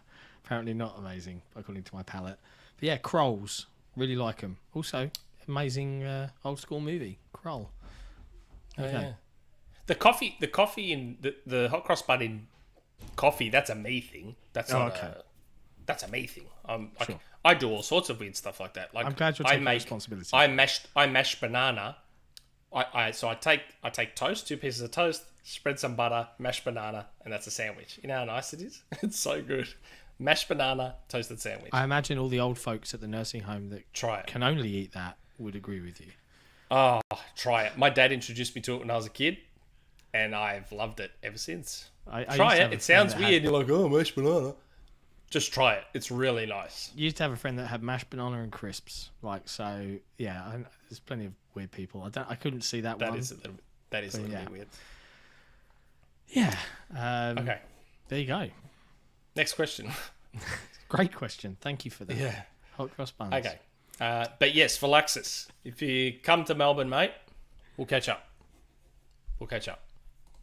I'm open to the catching up with people. I said to the wife, by the way, when we're debt free, I said if we're going to go on a holiday, let's Come take to the kids. We'll come to Melbourne. We'll come to Melbourne and And the invade. beauty of you and Melbourne is that you can come any Still time do of the year, podcasts. because even our winter is like your summer. I know. Like, We'd be so- happy all year round. So you can come any time of the year and it doesn't matter. You don't have to, like, so you could save a ton of money and come during like autumn or winter. And for you, the weather is still amazing. And you'd save a heap of money. I'd love it. I would absolutely love Yeah, it. come down and I'll show you proper mate, coffee. As soon as Oh, we but can then do London, England does, or I should say London more so London than coffee's England. pretty proper. good. Yeah, because all the Melburnians went there and set up cafes. Yeah. There was actually, funny enough, there was a Greek place I used to down on St Catherine's Docks, did amazing coffee, really good coffee. But I haven't had to commute to London for a while, so I just make do with my mocha at home and make it on a stovetop. So, and that's Mochas not are a chocolate nice. coffee; that's just coffee. But yeah, Huh? sorry, But that's Jesse, what a I know mocha we is. A ruined your mocha time. is a chocolate coffee. No, this is a common misconception. Mocha, MOKKA. This Oh, is a, the machine, it's like a mocha. Bertoli Yes, little kettle, and you put your ground coffee in there, and it percolates Yes, up. yes, It gives yes, you yes, lovely, yes. lovely smooth coffee. It's really nice. Recommended. Yep. Yeah, sorry, Jesse. The next question. You can press the Why are you button. saying sorry to Jesse for? Because he was moaning. He put the question up, and then we went on a tangent about coffee. Oh, okay. Okay. Big Low 25. Probably a no answer that is never going to change for now. I was thinking, would Microsoft ever want to do a State of Play Nintendo Direct outside of their E3 TGA? Because I feel like Xbox needs to improve their online video presence, and State of Play Nintendo Directs always get lots of views and gets people talking. Also, do you think that Microsoft will announce new subscriber numbers for Game Pass on their earnings call on Jan 26? So, first part of this question, I feel like we talk about this like all the time. I reckon we have mentioned this so many times. We've always said Microsoft needs to stop relying purely on E3 And the now fall TGA. Yeah. And they used to have Inside Xbox, but everyone bagged them for it. But the problem with Inside Xbox, I maintain, was not the format. There was no content to support Inside Xbox and make it great, which is why the best ever Inside Xbox was the BC one, because that had the content that everyone cared about. No one bagged that Inside Xbox, despite the fact that it had the same format as every other Inside Xbox. So it's not the format, it's the content. Once Microsoft's first-party studios are pumping games out on a regular basis, which it seems we're going to be waiting a little bit longer for that, because it's now probably going to be from 2023. Because we didn't really talk about this before, but with the Stalker delay, they have nothing until like the second half of the year. They have nothing announced. They're going to have to rely purely on Game Pass deals. And we saw the Hitman deal. How was that not in the news? How did we not include the Hitman trilogy coming to Game Pass? I had it in there and I got rid of it. Oh, okay. The Hitman trilogy's coming to Game Pass. And Mass Effect trilogy. Yeah. I mean, that's what they're going to be relying on. But I MLB. agree with you. The whole MLB video, will be there. the whole video presence. Here's what I would do if it were my call. And I would take a leaf out of Sony's book or Nintendo's book or even Rockstar's book, which is what's our next big game coming out? Right. As we lead up to that launch, month before, let's do a deep dive on if there's a campaign, there's multiplayer, whatever. Let's do a deep dive on the campaign and the systems that underlie it. Let's talk through it. Let's gameplay, narrated demo, 20 minutes, just pure gameplay, no BS, no annoying presenters, just the game on a screen with someone talking about it. The end. So very do the much next the one. exact opposite of what Dying Light just did with their Dying to Know series, which was mostly two very annoying people talking nonstop and barely showing the game. Yeah. But yeah, pretty much. But like even State of Plays though, how many times do people bag State of Plays? Why? Because the content. The format is irrelevant. You can have the most wacky, out there, bonkers format you want to have. If the content is something people are interested in, the format's irrelevant. Yeah. Like, the format only becomes a highlight when the content's not there to support it. That's the only reason people bagged Inside Xbox. Yeah. Because He's they right, didn't have anything to announce or show. Like, the last 2 state of plays, people have been like, "Oh my god, this is the worst," Yeah. because there was nothing there. Like, so people didn't care. It's not a format thing. It's not a format problem. It's a content problem, and that's probably why you're not seeing anything from Microsoft, because what content is there? Show. Yeah, I know that there's a lot of, and this is an Xbox fan thing. I don't know why people do this. Like, yes, there's nothing announced right now, and I'm not expecting anything really to hit now until probably June, September, July, maybe even September. You're right. September. We don't know. We don't know. They need GoldenEye out there bad. Just get it out there now. Get it out there. Stop laughing, Jesse. GoldenEye is the game of the year 2022. Get it out there now. They'll kill the 60-plus demographic by getting that one out. They need GoldenEye out there to carry them over until Redfall. Yeah. That's assuming Redfall doesn't get delayed. I just realised as well, that was the other thing. You just said it. I was just about to type it in the private chat in case you didn't want me to bring it up, because I read, I think it was on the Defining Duke podcast, there was some discussion that they think it could be delayed. Did you have any comment on that, Nick? Well, I mean, did they announce a date? They didn't. No, it's summer. Summer. And summer runs all the way till October. End of September? Something like that. Yeah, I think for us, autumn kicks in when the clocks go back. Well, I mean, look, we already know that Microsoft will allow a game. If they can let Halo be delayed for a year, they'll let anything be delayed. So my assumption and they is... should. Yeah, for the my assumption... Yeah, my assumption for Redfall right now is that until proven otherwise, they're still going for their summer target. So I would expect... I mean, summer covers what? July? Is June, summer July, August, September, really, usually. Is summer like 4 months? The way my calendar in my head works it is spring starts when the clocks go forward in March, and then you've kind of got like March, April, May is spring. God, that's so weird. In Summer Australia, is it's so simple. June, July, August, and then it still gets some warm days in September. Then It's autumn's so kind of simple October, here. November, December, and then winter is January, February. Our seasons December, are just January, the February. months. So a block of 3 months is a season. Yeah, so pretty winter much. is June, July, August. Spring is September, October, November. Summer is December, January, February. It's so simple. Yeah, Like, yeah, why it's do you about guys that. have to complicate everything? I wasn't. That's Why do pretty you much have to what I just complicate said. everything? That's pretty much what I Just just keep it said. It's simple. just that our hemispheres are swapped round. So your summer is my winter. But no, when I say the 3 months, I mean June 1st to August. Oh, okay. August 31st. That is winter. Fair enough. September 1st to November 30th. That is spring. 1st of December, 28th of Feb or 29th of Feb. That is summer. Like it's very, very simple. Very I simple. know someone that was born on the 29th of February. She's like, Oh, yeah. now.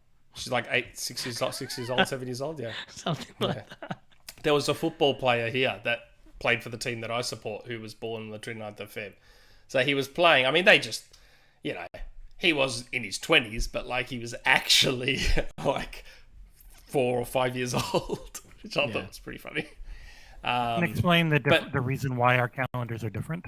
So the northern hemisphere where we go on the astronomical start, which is the 20th or the 20, 21 or 22 of each month.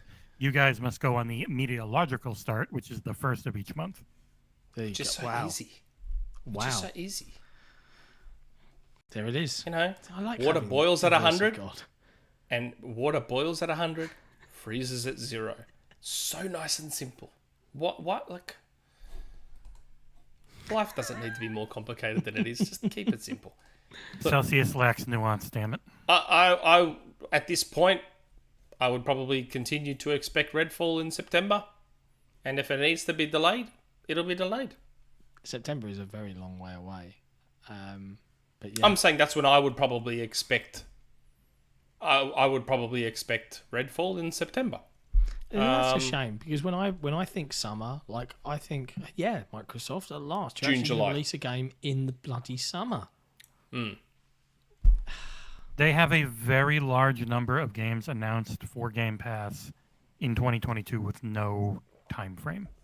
Yeah. So that's the wonder. Interesting. Yeah, but like I said, I mean, we know Microsoft will delay a game if it needs to be delayed. And if Arcane tells them we need more time, guess what? They're going to get it. And we do know They're we're gonna going to get Deathloop this year, right? At some point at the end of the year. That's the assumption. That's the Yeah, assumption. it was. It said one in the text underneath in the trailer. It said for 12 months. But but you know when it came out on PlayStation 5, September. Yeah. So what? 2 Arcane games in September. That's what I was thinking. I was like, And that's the thing. Like if Redfall gets delayed, it'll be a 2023 game.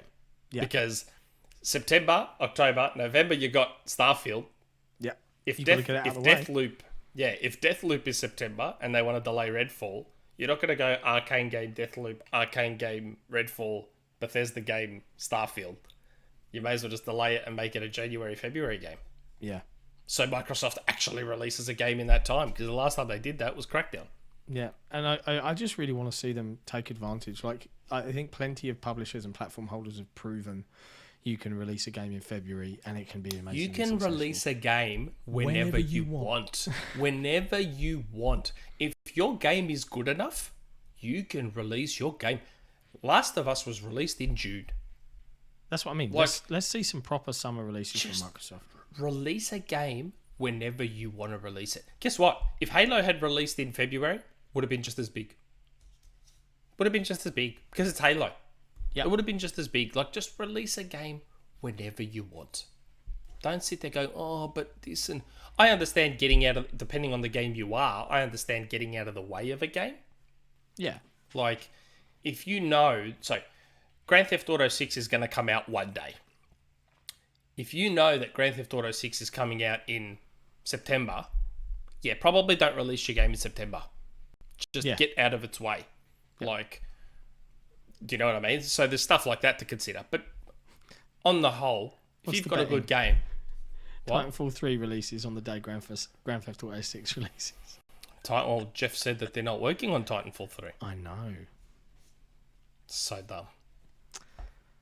But you know what? That's fine. You don't want to do Titanfall 3? Don't do Titanfall 3. Keep it simple. Titanfall Definitive Edition. Titanfall 2's campaign with Titanfall 1's multiplayer. Done. Game of the Year 2023. There you go. You heard it here first. Because GoldenEye's Game of the Year 2022. Okay. Titanfall Definitive Edition Game of the Year 2023. I'm glad you're being consistent. Very glad. That's all you've got to do, man. And it's easy. It's like it'd be a quick, cheap port job. Patch them together. Maybe if you can, I don't know how possible this would be, maybe see if you can patch in sliding into Titanfall 1's multiplayer, because they could really use it. But yeah, Titanfall Definitive Edition. That's what they need to do. Do we think Microsoft will announce their subscriber numbers? Probably. I think so. Now, that was the second part of that question. I'm going to ask a loaded question here, Nick, and this is just a conversation, right? I want to say that this is not based on any knowledge. This is just, I'm just throwing it out into this universe. Into the ether. Yeah. So, it's the beginning of a new financial year, right? Acquisition season. Okay, let me ask it this way. Do you think we will see an acquisition from Microsoft in the first quarter of this year? First quarter? Yeah, so this month, February and March. No? I don't reckon. No. I don't know why. I don't know anything. I just have a funny funny feeling. So the people can stop talking about it. Yeah, but I have a funny feeling. So we'll see. But I'd be very curious to see. I think the thing with Game Pass numbers on the earnings call is I don't understand why someone isn't actually directly asking the question, can we have an update? Because you would think January 26th, the question will be, hey, so you released your biggest IP's game. How did it drive Game Pass subscribers? What were your console And that's probably sales? why they'll announce it then. So I would hope so. I would really hope so. That's probably why they'll announce it then. They're probably waiting for Forza and Halo to give it a bump and go, hey, we crossed this number. Again, my guess, 25. Yeah, I think 25 is a pretty good number. That's my guess. Interesting to see. Okay. Next question. Cade Forever. This is about what we were talking about earlier. So, Nick and John, I'll just ask. Do we buy the Stalker delay was just polishing playtesting, or is it a decoy to cover from the impending invasion of Russia into the Ukraine? We don't have to go full-on politics. However, NATO has said if peace talks fall through, they are going to implement more aggressive tactics, which is just a fancy way of saying we will have some angry press conferences and some fine words for Mr. Putin, while the Soviets send their 100,000 troops across the border and go full-on blitzkrieg. Ukraine is not a part of NATO, thus they are not obligated to assist them should Russia cross the border. However, the only reason this is happening is because Ukraine was training/negotiating to become a part of NATO. GSC is located in Kiev? K-Y-I-V? Yeah. Isn't that K-Y-I-E-V? Kiev? You might be right. I don't know the spelling off the top of my head. The capital of Ukraine. So their chances of trying to avoid this conflict if said events were to happen are very slim. Hopefully the peace talks scheduled this month will go over smoothly, but all signs point to no real progress being made. I have no idea what's happening with this. This is the first I'm hearing of this stuff. Yeah, it's been happening for a while. It's, seceded from Russia, and Russia are like, no, you're going to come back and be part of Russia again, so we're just going to...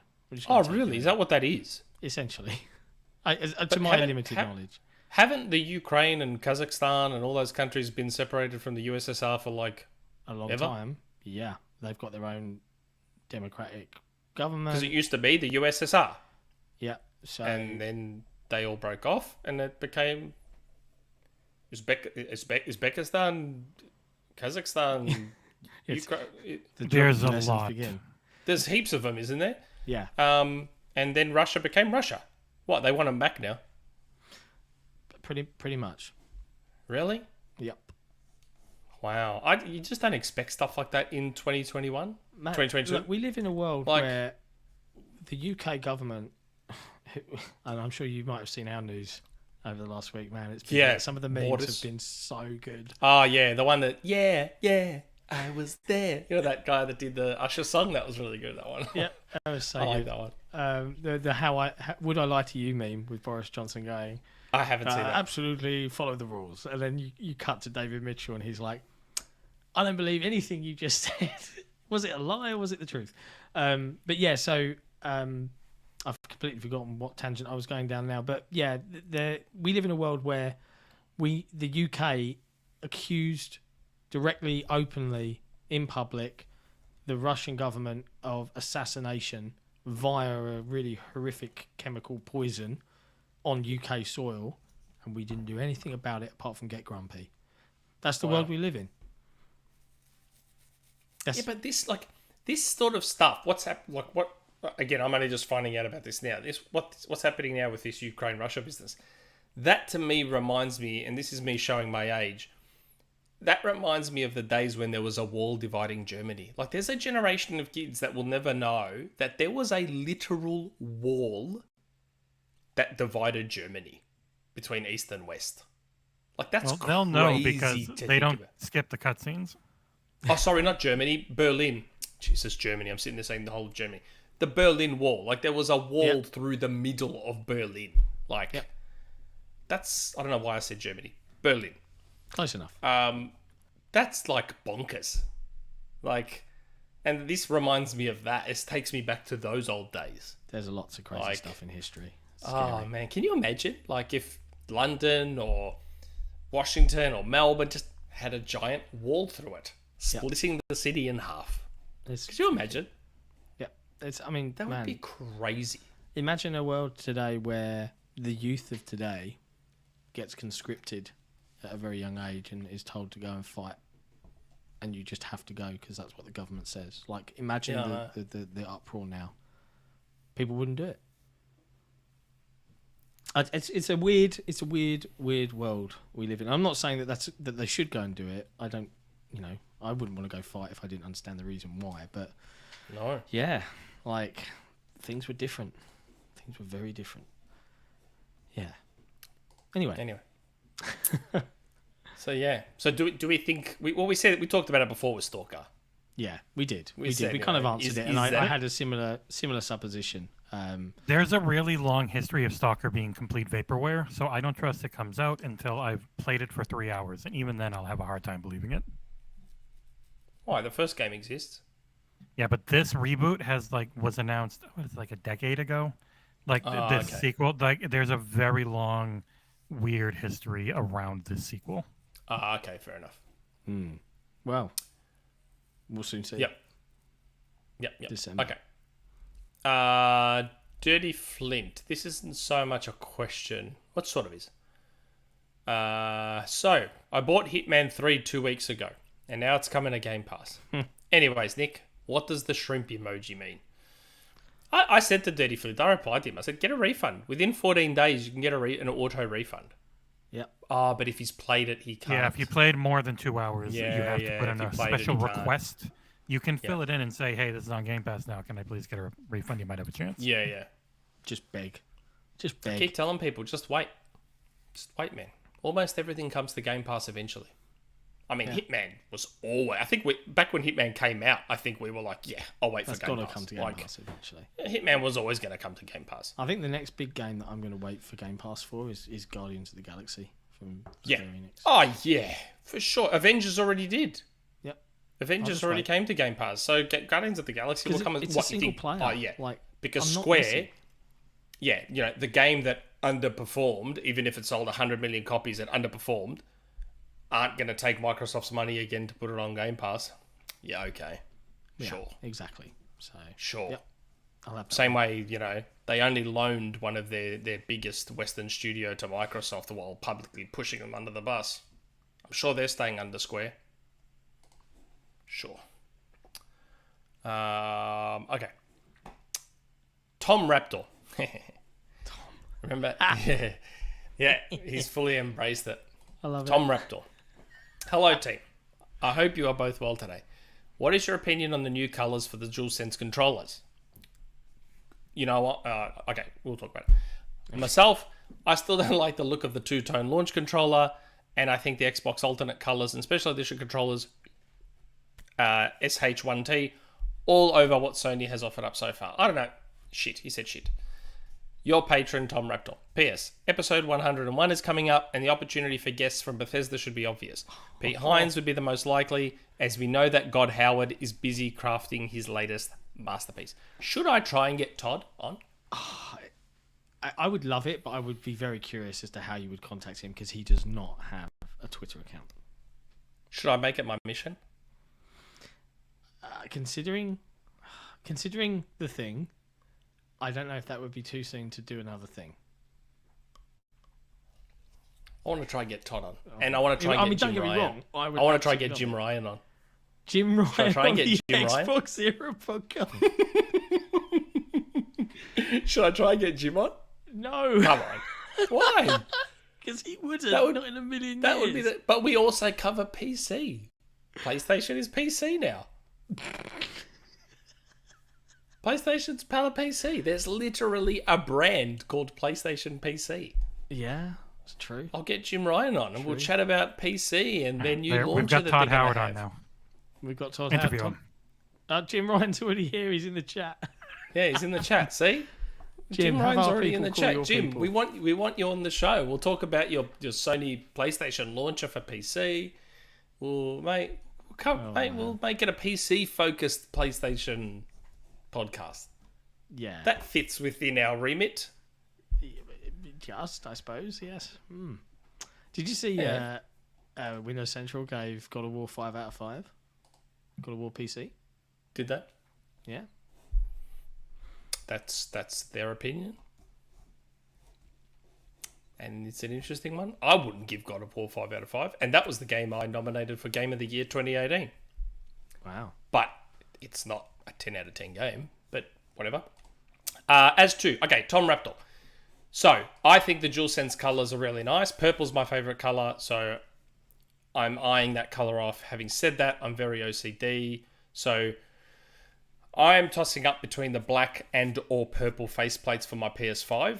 Now, purple is my favorite color, so my instinct goes, yes, I'm going to get purple. At the same time, the PlayStation 5 is a ridiculously ugly console, so if I get the black faceplates, my PlayStation 5 disappears, and I can't see it, which is also a big advantage because it's a very ugly console. So I'm torn. And then my OCD is like, well, you have to get a controller that matches the color of the console. But do I, though? Do I? No. I can probably keep the white controller. I agree with Tom. The two-tone is disgusting, but it is less gross with a color that is not white. Yeah. But the best-looking DualSense controller is the black one. The one that is all black. I also think a very dark navy blue would look nice. A deep charcoal would look nice. But the brighter the color, the worse it looks. The two-tone thing. It's like, I said it about the Series S. The first thing I said about the Series S was that, ew, what's with the black grill? Yeah, like, why ew, isn't it white? the two-tone black grill thing. Like, I didn't like it. It's not... Two-tone's hard to pull off. Like, two-tone is very, very hard to pull off and make look good. If you pull it off, it's amazing, but it's very hard to pull off. And Sony has not done that. I do think as well, he's right. I think the Microsoft, I don't think anyone would argue that, right? Microsoft's special editions and color variations and patterns, it's not even a contest. Absolutely. It's not even a contest. Yeah, they've clearly invested a lot in being able to customize and design their controllers very, very well. But the thing is, Microsoft's, from a purely design/aesthetic point of view, Microsoft's controllers were always going to lend better to limited editions because there's less pieces. So, if you look at a DualSense, I'll grab one. So, if you look at the DualSense, right, there's so many pieces to it. 1 piece, 2 piece, 3 piece, 4 piece. Like, there's so much to it. Like to pull off a good-looking limited edition controller with this thing is hard. Symmetrical sticks, man. You know what? The problem's not the symmetrical sticks. The problem is that the controller, it's where the symmetrical sticks are. So it means that your thumbs are coming down. Yeah. But also because this is slightly wider, it makes it even worse. Like the Wii U Pro controller has symmetrical sticks, but it's fine because they're up top. So your thumb is still resting naturally. So, because I used to think the problem was symmetrical sticks. It's not. The problem is where the symmetrical sticks sit. They need to be up, not down. I remember on one of the older PlayStation pads, I can't remember if it was the DualShock 3, but my thumbs could actually touch if I had to do that on the... and it was like, this is gross. Yeah. Again, though, I don't think the problem is symmetrical sticks. It's where you put them. Yeah. If you get them in the right spot, use the Wii U Pro controller. That's a good way of having symmetrical sticks. Yeah. Perfectly acceptable. But that is a hard design to pull off a good-looking limited edition controller. Very, very hard. It can be done, and I'd love to have a crack at it myself, but it's hard. Like, that's a pretty ugly controller. Like, that's not a nice design. It feels nice. And I like the bumpers are better than Xbox's bumpers. Triggers are still dumb. But, it's probably the best PlayStation controller, but that's just the same thing as saying I've got the best house in a horrible street. Yeah. It's, Yeah. Whatever. Okay. That was TomRaptor. Okay. Hey, nrXic. Hello, esteemed gentlemen. I love the addition of Jesse to the pod. Do you, though? It really adds to the polish, and he knows his stuff. I have a question. He doesn't know his stuff. He has the advantage of being able to Google on the fly. I only have to Google every once in a while.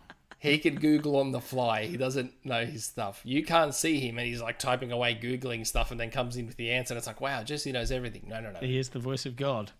Google knows everything. I have a question for all three of you. If Jesse had a soundboard, what one sound effect should he have ready to go? A quote from Friends. Master Chief saying, I need a weapon. The achievement unlock sound. Nick saying Sega.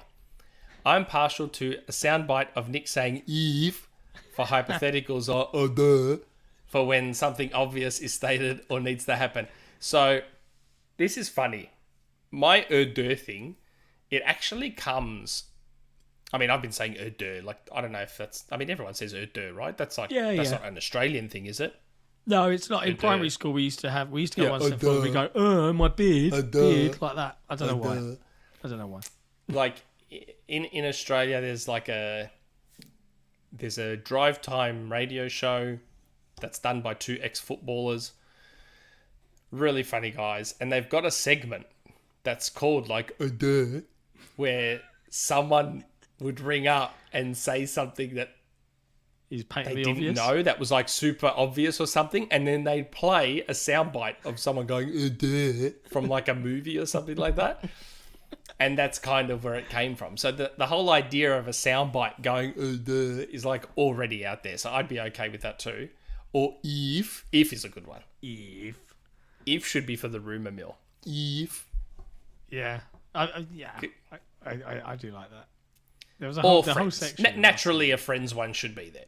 As it goes right now, the only one I have ready to go at any time is this, which I need to get it so you guys can hear it. Yeah, I can't hear it. Yeah, no, but the fans can. Yeah, okay. It's the I linked it to you before. It's the guitar riff.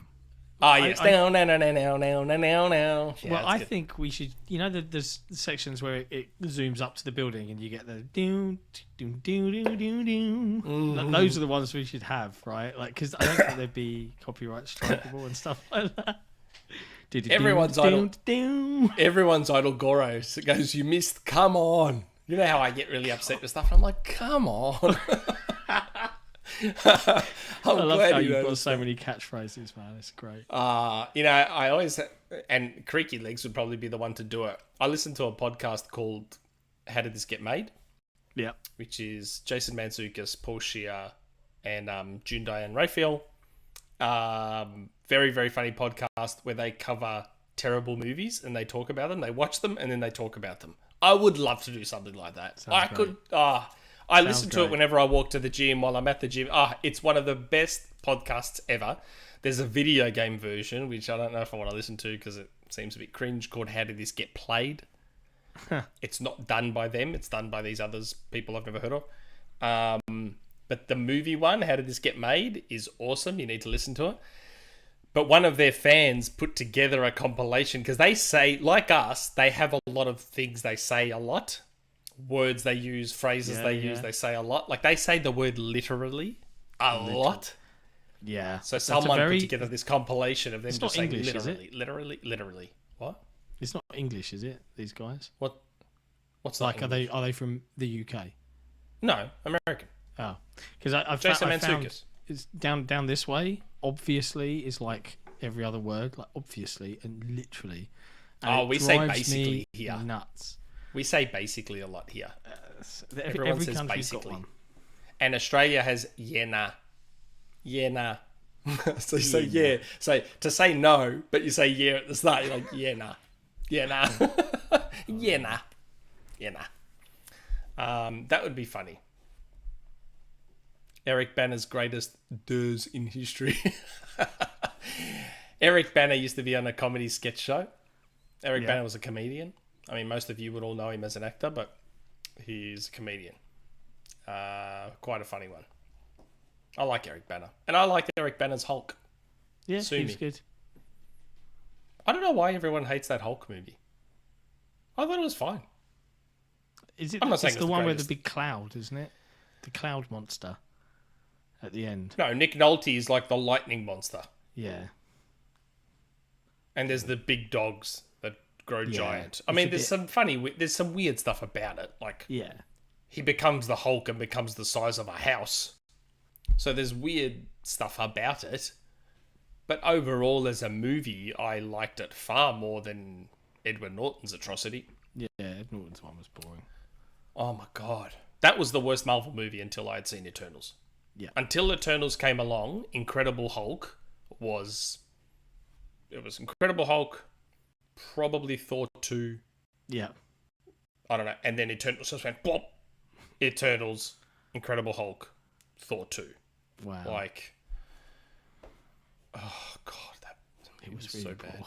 It was really, really poor. Movie is so bad. But yes, Jesse already has at least the Friends guitar riff ready to go. Yeah. Oh, And I'm researching how to try and figure out to. I got to go through voice meter, make a bunch of different inputs, and then whenever I play something, it'll go through and play alongside my mic, so that you guys can hear it when everyone else hears it. I'll figure it out. Nice. it's not the end of the world. Like Nah, I'd rather. It's fun though. I don't want to do the whole Xbox OS thing where if we push one little thing and it breaks everything else. True. Oh no, True. I'd rather just have it work. I've got 900 things going now, and it just works. Trust me. Okay. Okay. Oh. Okay. Oh, you've gone. What am I talking about? What? You've gone back. For some reason, I thought last time you did this, you had the vape.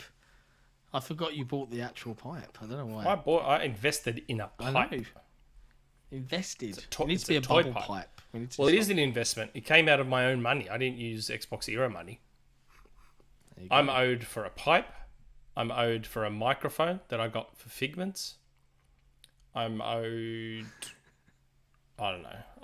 I'll send XboxEra Send the a bill. invoice over. Yeah. I'll send a bill I'll get the accountant right for on the it. money I'm owed. Okay. Good evening, you two. So as I sat this week, ice pack on my swollen ankle, ice in my gin and tonic, and ice in my gin and tonic, and a 20-plus-year-old mini disc playing some tunes of the time. God, I used to have a mini disc player. Playing perfectly despite having been dropped into a glass of popular 90s cinnamon drink, Aftershock, during a party at Basingstoke's Hilton Hotel. Basingstoke. Basingstoke, sorry. It's all right. It's a I stupid considered version. life, the universe, and everything, and started playing The Forgotten City. Mysteries. The mysterious, mystifying events, the perplexing, peculiar, puzzling. The Sibylline. I've never heard of that word. Sibylline. Sibylline? Yeah. Sibylline?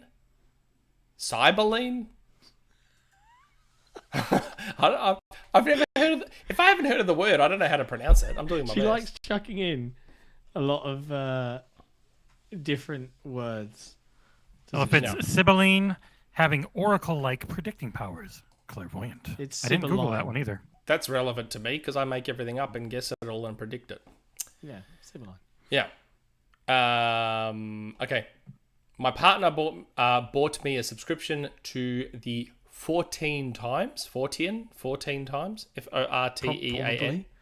14 times, which I loved growing up as a Christmas gift. I can't wait for the first issue to arrive. I love a good mystery.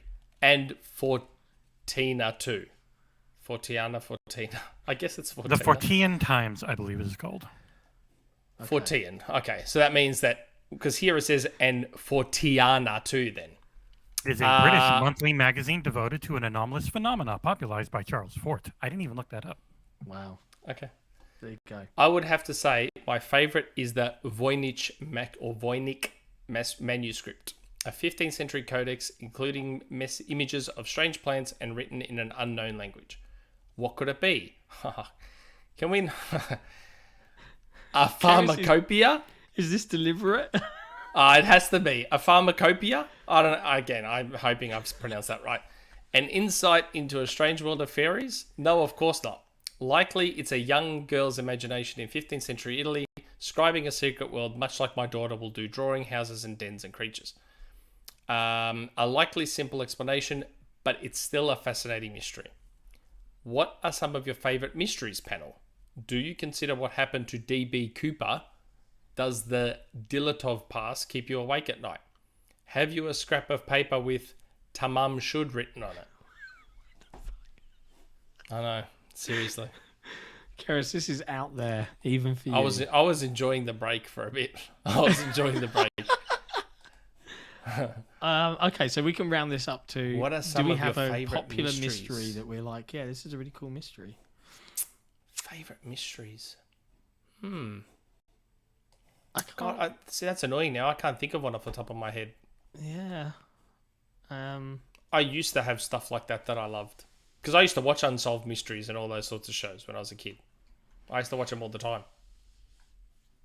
Unsolved Mysteries, Unsolved Murders, all those ghost shows. I used to watch all of that as a kid. and now I don't remember. Is Jack any the others. Ripper real? Was King Arthur real? I thought Jack the Ripper was real.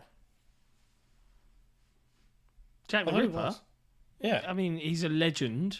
Well, Jack the who was Jack the Ripper? Yeah, that's what we was don't King Arthur real? You know what happened to Jimmy Hoffa? Where's Cleopatra's tomb? I'm not googling this. Aliens. Area Who killed 51. JFK? Who killed JFK? Yeah, I suppose they're very. very Did OJ popular do ones. it? Where is Jimmy Hoffa? Yeah, Jesse said that. Oh, did he? Yeah. Where's Atlantis? I was just remembering the Bruce Almighty movie where he's like he needs a story, so he finds Jimmy Hoffa's body, digs him up. How good is He Bruce happens to have Almighty? been buried with a full birth Yeah, yeah. certificate. How good is Bruce Almighty though? Oh, I love Bruce Almighty. That's an underrated movie, and Evan Almighty was a garbage. Even better. I'm kidding. I never watched it. no, Garbage. You know that was the was. most expensive movie of all time at the time it came out. jeez, really It blew out to like just over 200 million in budget. mental. Like that's like a Marvel MCU movie budget. Like seriously for Evan Almighty. The best bit in Bruce Almighty is when he takes over Steve Carell. Oh my god! It's like a I'm in go-to, makes me tears. laugh. Like because it's I'm in tears. When the bit where he's going, that bit- Kaka pee pee. like, oh my god, that is so good. It's the best. Have you watched the outtakes, like the bloopers of Yes. that bit? It's so fun. Yes. Like them the poor the actress next to Steve Carell pretending to be on the Yeah. news desk, Susan Ortega, and Yeah. she's just like desperately trying to keep a Oh, straight face. mate, that bit is unbelievable. Yeah. Oh, the outtakes to Liar Liar are really good too. Yeah, I bet. Yeah, Liar Liar has really good outtakes. Favorite mystery? Aliens. There has to be aliens. Yeah, I think There has to be, doesn't there? All the Area 51 mysteries. I love that stuff. Yeah, That's mine. I can't think of a specific one, so that's mine. yeah. That's probably not a great answer, but it is what it is. It's a tricky one. If you're not into mysteries, you might not know. Apart from the big ones Yeah. that we've kind of already gone over. Yeah. So yeah. Okay. I got one. Morventhus. I got one. Oh, go. Where's David Miscavige's wife? Who? The leader of Scientology. His wife's just been missing for years. Where is she? Tom Answer, Cruise has David. it. Oh, okay. Shit, we're Tom talking Cruise has it. There's the Tom answer. Cruise is keeping Solved. her. Solved it. They secretly got married, and he keeps her in a dungeon. He's an amazing We're actor. getting. Don't sue us. He's an amazing actor, though, Tom Cruise. Whack job person, Oh yeah, completely. but an amazing actor. It's like Mel Gibson. Yeah. Mel Gibson is one of those not great people, but amazing actor and great director. Yeah.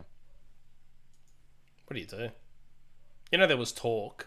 Robert Downey Jr. was trying to get Iron Man 4 directed by Mel Gibson. Really? Oh, what a movie that would have been. Oh, boy. That Too hot would for have been... Disney. Sorry, not gonna happen.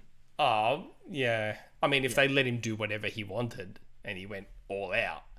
But that would have been one hell of an Iron Man movie. Can you imagine? Yeah. If you want to see, if you haven't seen it, go watch Dragged Across Concrete. It's a movie. Haven't heard of it. Yeah, it's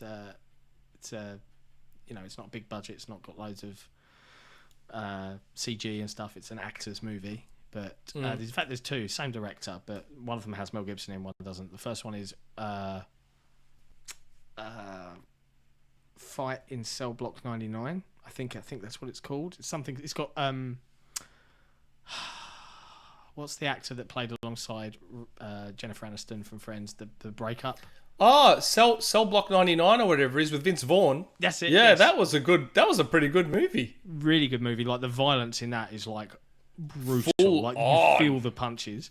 Yeah, That director also made Dragged Across Concrete. I can't remember the name. Of it off the top of my head. Interesting. Yeah, I think it's Cell Block 99 or Yeah. Cell Block something with Vince Vaughn. It's an incredible Yeah. movie. But Dragged It's a good Across film. Concrete really surprised me, and it's similar. Holds back nothing. Very brutal. That's what I'm Definitely not saying. one for the I kids. imagine an Iron Man like that. God. Like Mel Gibson doing like a full, dark, brutal Iron Man movie. Oh, that'd be good. One day. Cade forever. No more Iron Man. Don't ban me. Ban him. You will be banned. I'll do it. I'll do it right now, as a matter of fact. Oh, dear. Okay. What did we say then? Okay, yeah, morventhus. How did we get off that track? I don't know. I was about to ask the question. How did we not ask that question? Who knows? You said something. You interrupted me. Oh, Yeah, no, probably. Jesse It's did a probably mystery. me. Let's not point Jesse did fingers. with a mystery. Jesse did Oh, with a dumb okay. mystery. It was the best one too. No, it was dumb. nrXic It had a was good as dumb mystery, as though. Iron Man. nrXic had a good mystery. Scalebound. What happened to Scalebound? What happened? The mystery needs to be solved. I don't know if that's actually that much of a mystery. I've just but anyway. read Morventhus' question, and I reckon we both have the same answer. Morventhus. It's been a busy week, so I haven't thought of more than one question to have you folks pick from one or the both. So take sweet relief that I have only one question for you all. What is your ideal question for the podcast? P.S. Have a great week and keep up with the amazing podcast. What is your ideal question for the podcast? My answer to this is a short one. That's it. That's the answer. Yeah. No multiple choice. Just short and to the point. What's your favourite colour? Purple. Perfect. Green. Purple. That's it. Done. You know that next week we're going to get a question, which is what's your favourite colour? Yeah. There'll be like just a Even though- favourite colour, favourite food. We've gotten Favourite it food. before too. Yeah. Yeah, we have. We had a favourite colour a couple of weeks ago, I think. Oh, God. Yeah. Short questions are nice. Yeah. They're good. 100%. See, I like short games. I like short Like questions. short questions. Short questions are going to be consistent. mandatory soon. Yeah. I'm nothing if not consistent. True. DeoGame. Hello, John and Nick. Outrigged and I recently completed the Sea of Thieves Pirates Life expansion, and it was really fun. Was it though? If Sea of Thieves was to get another expansion based on a pre-existing IP, what would you pick? I think Black Sails, the Muppets, and especially One Piece would be great picks. But for me, it's got to be Monkey Island. Get Double Fine to collab. That'd be so fun. Monkey Hells Island yes. makes a whole ton of sense. Hells yes. Even That from a would be great. licensing point of view, they own it, Yeah. Guybrush don't they? Street Or, Bread. or do Disney own it? It's LucasArts, I thought. Yeah, LucasArts own it, I think. But still, if they They could got a collab great with it- relationship with them, and they just worked Yeah. with Disney on Yeah. Pirates. Yeah, they just Pirates don't get Life. any Marvel games from them. Yeah. They don't get any Marvel games from them. They have a real good relationship, as long as they don't ask for a Marvel game. Clearly. Yeah, I would love to see a Monkey Island expansion. I mean, I'm glad you had a great time with A Pirate's Life. Didn't do it for me, I'm afraid. But, Chris Hemsworth saying, "Is it though? is it though? Is it though?" Yeah. I love that. I love Chris Hemsworth going, "Is it though? Is it? Sure about that?" Monkey Island's a good pick. Okay, WildStar. Good evening, all. As I said last week, I tested positive for COVID and was going to enjoy playing through some games that I have put back. So, after completing Halo and loved it, I started Mass Effect Legendary and now I'm on Mass Effect 2. Finally got to have a good go at Omega Rally. Thank you guys for this, as it's a really good game. It is. Omega Rally is a good little game that nrXic made. True. Played through the Pedestrian. Started okay, but got very bored. Added more to my city on City Skylines as well. I also tried xCloud on the Xbox with Hades. What a good game this is. And through other games as well. So I can say a productive COVID week. But sorry, I do have a question. I was watching Iron Lord's podcast last weekend, and they were saying that the PS4/PS5 looks like it's going to have a strong year with game titles, and Xbox doesn't look as strong. Do you agree with them? Many thanks, WildStar. Here's the problem, right? Here's the problem. The quality of games is such a subjective topic. Like, so when they say that PlayStation is going to have a strong year, by what measure? Because to me, that sounds like by Metacritic. yeah. Like, as someone who is almost and utterly, completely over third-person over-the-shoulder, slow walk and talk narrative-driven games, Sony's not going to have a strong year at all. But then, as someone who is also over big, long, bloated games, Xbox probably isn't going to have, because I'm not interested in Starfield. Guess who's having a strong year this year? Nintendo. Yeah. Kirby looks amazing. Oh my god, that Kirby game looks so damn good. It's like Super Mario Odyssey, which is the perfect video game, but with Kirby. Like, it looks amazing. Breath of the Wild 2. For me, Nintendo's having that year. God of War, okay. So it looks a lot like God of War 2018, but it'll have some new enemies and cool. Been there, done that. Horizon looks like a genuine improvement. Like, it looks like I'll now be able to climb on other stuff. Because in the first Horizon, you couldn't go anywhere. It looks like in this one, you'll actually be able to... It might be a little more Breath of the Wild and Assassin's Creed, where you can climb and go just about anywhere, which is a good thing. But again, I'm just kind of over that now. Yeah. Like... It really does. It's completely dependent upon personal taste, right? And you could wind it back and just say, hey, as an industry, what's the general consensus going to be? I think the general consensus is going to be for Nintendo and Sony, unless Microsoft come out with other things between now and then. But it doesn't look like it right now. Right now, we just simply don't know. Nothing's announced. That's why they need GoldenEye. They do need GoldenEye to make a big noise. I got so excited about Kirby. I was like, why didn't I get Kirby amiibos when I had the chance? And now you do. So I rang up a bunch of stores. I'm like, do you have any Kirby amiibos? No, they're all gone. So I jumped on eBay. Kirby amiibos? Like, just for this amiibo... Oh, sorry. Wait, this one. Just for this amiibo on eBay, like, you're paying up to it, like, close to $200. No. Australian. Just for this amiibo. And I'm like... I can't justify those kinds of prices for an amiibo, even though I want. How did you get them? Oh, I got the whole set. I got these guys too. Hold on. I'm sorry. I got Meta Knight, King Diddy, and I got these two as well. So I got all four. So I jumped on Gumtree, and there was a guy selling all four brand new, unopened for $200 or nearest offer. So I offered him 170. He goes, can you go to 180? Done. Went for a drive. He lives 15, 20 minutes away. Went for a drive, grabbed them, and I now have my Kirby amiibo. So I paid $45 per amiibo, basically. Man. Hey, considering that on eBay I would have had to pay $200 just for that one, $180 for all four is not that bad. The poor environment. At some point, they'll end up in a landfill. Mine won't. No, yours will be in a pristine glass shelf. Mine are going to be on this shelf here like with a the brain other device 400 of them that are over there. Madness. I am hoping that Nintendo releases no more new amiibos. We have Banjo. I got my Banjo. I got my Terry Bogard. I got Ken. I got Ryu. I got my Metroid Dread ones. I hope they don't release any more. I can't keep buying these toys. My kids are like, oh, can I have one? And I'm like, no, they are mine. Get out.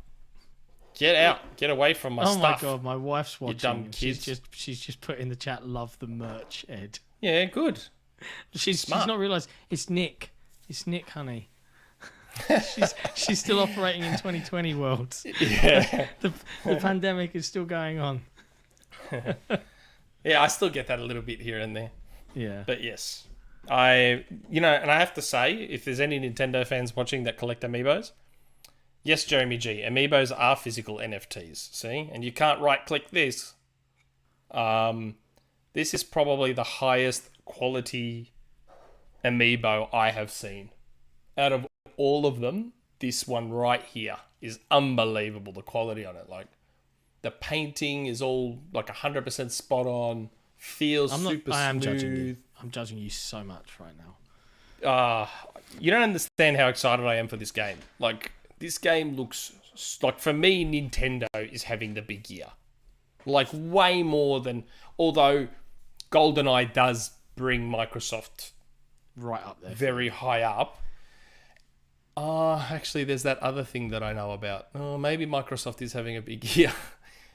Maybe Microsoft is having a big year up Quick, there with hit Nintendo. the Rumour Mill button again. No. No. Wind it down. Actually, yeah, Microsoft could be close up there with Nintendo. Okay. Well, that's good then. Maybe it actually could turn out that Microsoft it's just Redfall and Starfield aren't it for me. Although Redfall could end up being really good if it ends up being 2022.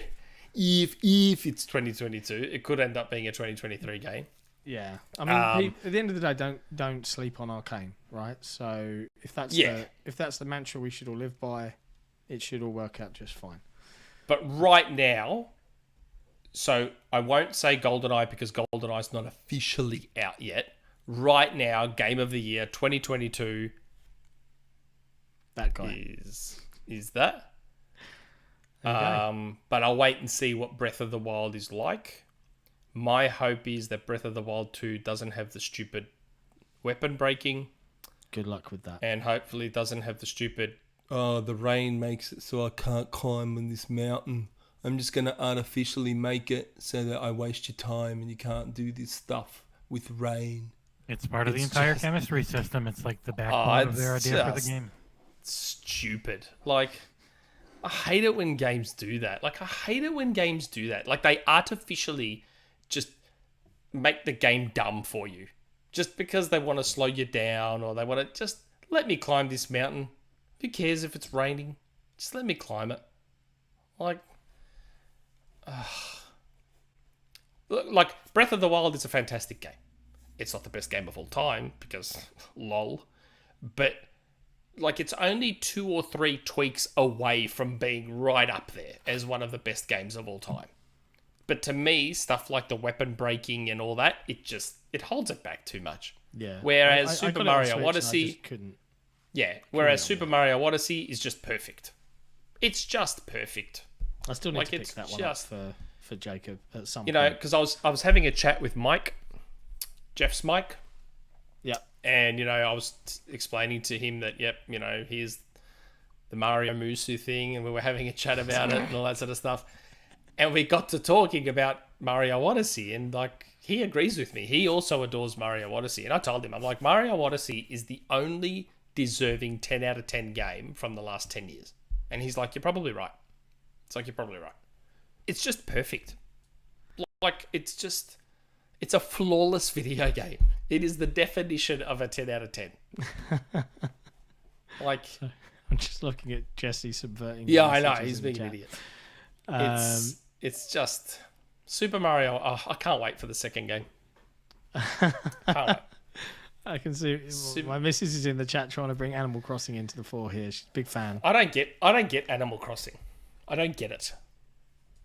I don't understand Animal Crossing. I bought it for my daughter, but I don't. The last time my wife got buried into a video game was Forza Horizon 2, and I think when was that? 2014. Keep me honest here, Jesse. Something like that. 2014 sounds about right. I think we just had our son when that dropped, and she was on maternity leave. Babies don't do much, and I'd come home from work, and she'd just be and she'd just be grinding Forza Horizon 2. Nothing for the rest of time until Animal Crossing dropped, and she kept going, "Is it any good? Is that for me? I keep hearing about it." And I'm like, "There you go." Picked it up for her, and that was it. Jacob no longer had a Switch to play on. It was Mummy's Switch. Get her Stardew. To get a Switch Lite. Stardew Valley's a much better game. Which one? Yeah, I don't get Animal Crossing. Stardew Valley. Personally.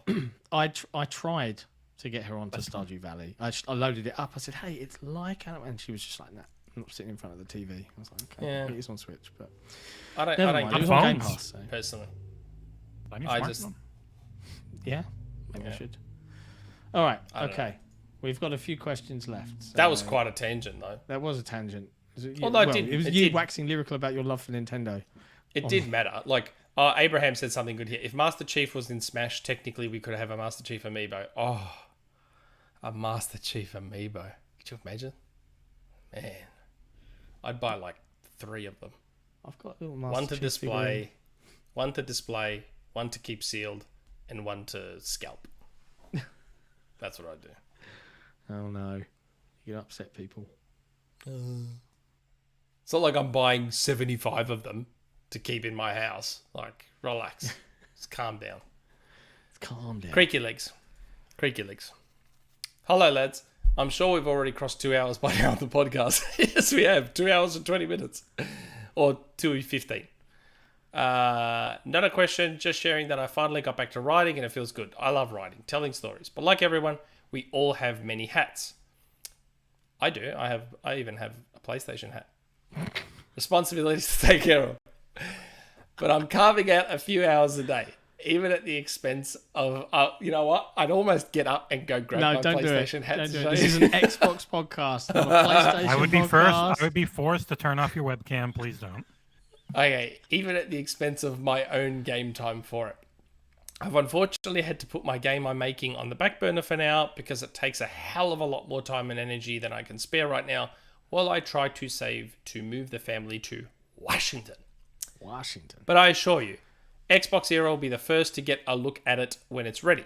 I will not have cutscenes either. Yes. There you go. If there's no cutscenes, then I'll be playing it.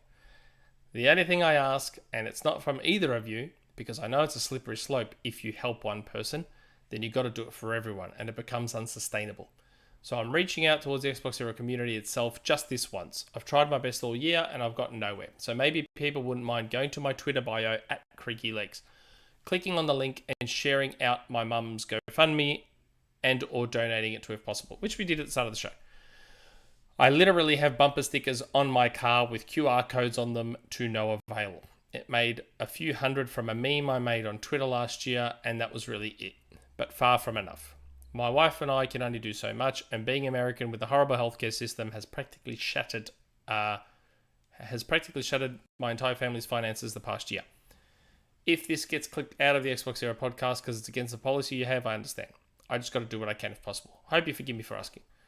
No, that's fine. We talked about it at the start of the show. Nothing to forgive, man. And right. Let's all do what we can. As we said, the link's in the chat. Yep. There's a tweet out if you want to find it on our main account. Let's go help. Let's help one of our brothers in need. Yeah. Look after your mums. They're important. I've donated. The name, I'm anonymous. Yeah, me too. But yeah, if you can, guys, no, if you're not. Watching, you're not anonymous. I saw your name. Yeah, I know. I just said I've donated too, but yeah. Ah, okay. I was going to say, you're not anonymous. I saw your name in the list of people. My name's there. Yeah. Mine is not. Good old Collingwood. Hello, John, Nick, and Jesse. Sticking with 2021 for the last time. What were your favourite or funniest gaming memories for 2021? I can imagine XboxEra's favourite memory would be the funding of the Kickstarter, but apart from that, what made you smile or laugh from last year? One of the ones I remember was Listen to Gary's Twitter replying to a person complaining about Game Pass. This happened in June. So many people, especially people in the industry, started replying to it that it soon became viral. Yes, that was very, very funny. It was hilarious. Yeah, how he's like, it's almost as crazy as the value you get from Game Pass. That was very, very good. Yeah, it was great. And seeing so many people get upset about it, it's like, look at these Xbox shells. It's like, man, take the joke. Yeah. Jesus, like...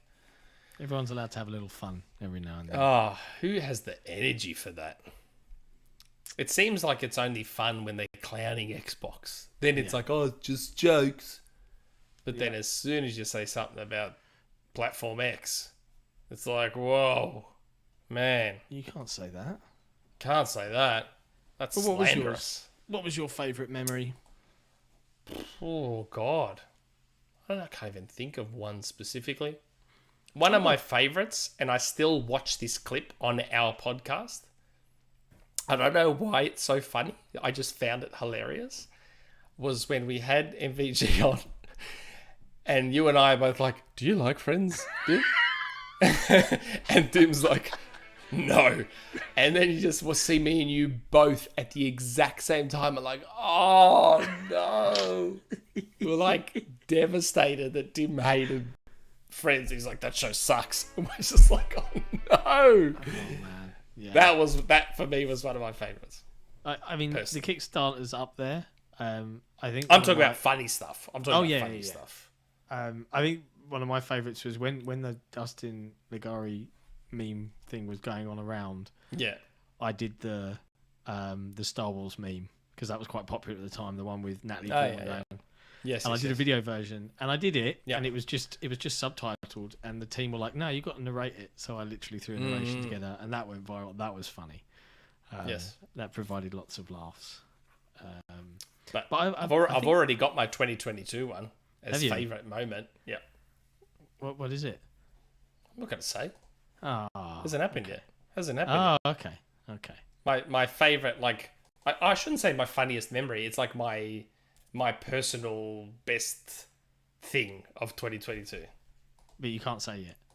No, it's already happened though. I've already done it. Oh, ooh, Yeah. a bit of a tease. Okay. Yeah, I've already done it. You'll find out soon enough. Uh oh. All Yeah. right. I put it in the private chat. Oh, okay. Oh, okay. Yeah. All right. Yeah. Okay. Yeah. Of course. Yeah, thank you. Of course. Yeah. Oh my God, how did I not think that was what it was? That's Yeah, literally the biggest ever. Yeah, it's like Oh man. So yeah, my 2022 one's already done, and it's Like- January. And I have to say, in advance, incredible. Yeah. Incredible. Okay. We'll see. For those of you wondering, I brought back Scalebound, and I am personally developing it. Wow. Like It'll be one releasing man in development 2026. studio. Like I don't know how to code, but I'll figure it out. I am finishing off Scalebound myself. I should have put that in the rumor mill. Yeah. I'm developing Scalebound now. You're That welcome. I'm making Scalebound. I personally again, I've still got to learn how to code properly, but I'm making Scalebound. So we may get it 2035 if you can wait that long and you're happy with the visuals still being Xbox One level in 2035. Got Xbox yourself a original Scalebound. Xbox. Yeah, Yeah. I yourself sent Scalebound. the Unreal Dummies for Engine book is on its way to you. Okay, That's very kind. cool. That's very kind. I mean, would a Surface be able to run it? I don't know. Would a Surface Pro 3 be able to use that? I mean, it's going to add a few years to the development cycle while you wait for anything to load. Yeah. So that's why I said 2035 seems about right. There you go. Yeah. Cool. Did we answer that question? We did, didn't we? although did. he's put at the end, and a shout out to PlayStation YouTuber Mystic, who recently I hit saw, his- yeah, you know what? I saw that too. Like 500 episodes. Wow. I'm like, what does he talk about like part of the PlayStation. reason I've been hesitant. Yeah, I know, but like, so part of the reason I've been hesitant to do a Xbox Era presents this PlayStation podcast, Xbox Era presents this Nintendo podcast, is because I struggle to think of what I would talk about. Yeah, we're lucky in that Xbox seems to have a news beat, even just thanks to Game Pass. There's like this constant news cycle with Xbox. I don't know if it's intentional. I don't know if it's coincidence. I don't know if it's good timing. I don't know what it is. But Xbox seems to have this consistent news cycle where pretty much every week you There's can talk something. about something. Yeah, there's something pretty to much every week. That's not the case with Nintendo and PlayStation. Yeah, Like months can go by. Like, I'm aware that I'm a little bit of an arrogant prick, and not to sound like even too much more of an arrogant prick, but a lot of the PlayStation news I create. So it's like, I don't know what I would talk about. Like, I don't know how often I would do. And the annoying part is I've already been working on like a logo for a PlayStation podcast. I already have what I believe is a really cool name for it, which I don't want to give away because then someone might steal it. I think you've already mentioned it on the podcast previously, by the way. Have I? Yeah, Oh. I think you've definitely said it. In that, either that or you've said it after the show. I won't repeat it. I've in case I'm forgotten. wrong. If I have, I've forgotten. But I've I got can a try and really remember cool it, but then if I name. remembered it, I'll type it in the chat. And if I'm right. pretty sure it was the PlayStation 2. No. I've got a really cool name. I'm working on a logo. I've got a cool sign off and intro. It's all like the pieces are all there for a PlayStation podcast under the Xbox Era banner. But I just keep coming back to what the hell would I talk about? Not much. What did I talk about? Yeah. Like I could Yeah, at least I could take away all the PlayStation rumors from Xbox Era and put them on that podcast, Yeah. so that we don't have all the PlayStation. So that would be a thing. But like in terms of just general topics, what the hell would I talk about every week? Or even every fortnight? I'm still amazed that we managed to drag this out for 2.5 hours. Like, yeah, but we talk about movies. We talk about it's becoming a very general. We talk about all sorts of stuff. Like it's hanging out. It's hanging out with. Like I watched that episode of Mystic's podcast yesterday, and it's not so much a podcast, but just him chatting about news. And his episodes are half an hour. Yeah. So yeah, nice. We could probably do a half-hour podcast every week too if we just stuck to. Yep. Hitman's on Game Pass. Yep. Forza Street's closed. Yep. Like if we just stuck to that, our podcast would probably only be half an hour too. Yeah, to be fair, we usually cover all the news within the first hour. But yeah, they called out. Good old Collingwood called out 500 episodes of PlayStation news and reviews, and with no console war material, a standout among all the gaming YouTubers of all consoles. Hats off to Mystic. Yeah, I watched an episode yesterday. There you go. Good.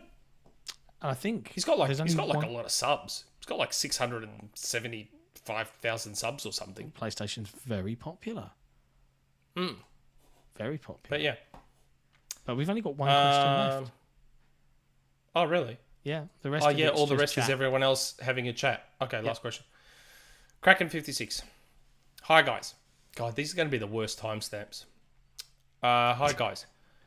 With the console sales being closer than a lot of people would have thought after last gen due to the constraints COVID created, do you think this might cause some companies to rethink having their games money-hatted? There are certain companies that will not think twice. I am not sure how early in development these deals take place, but the companies may ask for more money due to the install bases being close. Maybe Sony does not want to pay these increased prices for some games. I see this affecting current gen only games primarily because PS4's install base is massive. Also, Sony making more PS4s versus Xbox ditching the Xbox One will make the sales even closer now with the Series S availability.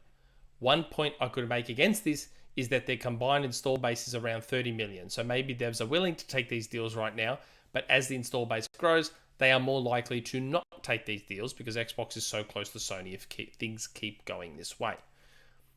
Sorry for this long question. Thought it was interesting and wanted to explain it. Love the show. Keep up the good work. So if I'm just understanding it correctly, back in the day when it was 5-1, you take a deal to stay on PlayStation because you're not missing much. But the argument now is that if Xbox is keeping up, if you go forward a year, the install bases are roughly the same. It's a bigger risk to not release on Xbox. That's the gist. I still think companies like Square will continue to take money hats like they have been. Yeah, Final Fantasy I don't think is gonna come again. I think they're gonna try and lock that down for the whole gen. What? Final Fantasy? Yeah. Yeah. I don't care. Don't care about Final Fantasy. So neither do I. I couldn't have care at less. it. But it's a bummer for people that do, right? If you're main Isn't it platform just is funny? Xbox. Like, this isn't me wanting to call out anyone, even if people are going to view it that way. Like, Ryan McCaffrey said at the time. I think this is. I knew this was the example you were going to go with. No, this isn't a call out. This is just saying what's out there. Like, it's a double standard. He's like, oh man, Tomb Raider. Microsoft shouldn't be money hatting Tomb Raider. Like, that's real bad. And then it's like, oh, what a smart business move by Sony to money hat Final Fantasy. Yeah. What? Yeah, it's a double standard. It's nonsense, and it's an attitude that seems to be held quite often in the industry. That it's one of the things. It's one of the reasons I think that we started the podcast is you often see from a lot of the people that have been in this game for a long, long time. There is an attitude of that's okay for them. That they're Sony. That of course, no worries. That's what I mean. Like I care more about consistency more so than the message. So if you hate a certain thing, then hate it all the time. Like I skip cutscenes, right? And a lot of people probably think, oh, he only skips cutscenes in Sony's games because he hates PlayStation. He's an Xbox guy. It's like, nah, man. I don't know what happened in Halo because I was skipping all the cutscenes. The only reason I didn't skip the cutscenes in Metroid is because it wouldn't let me. I just want consistency. So if Ryan truly believes that the Tomb Raider money hat sucked, cool.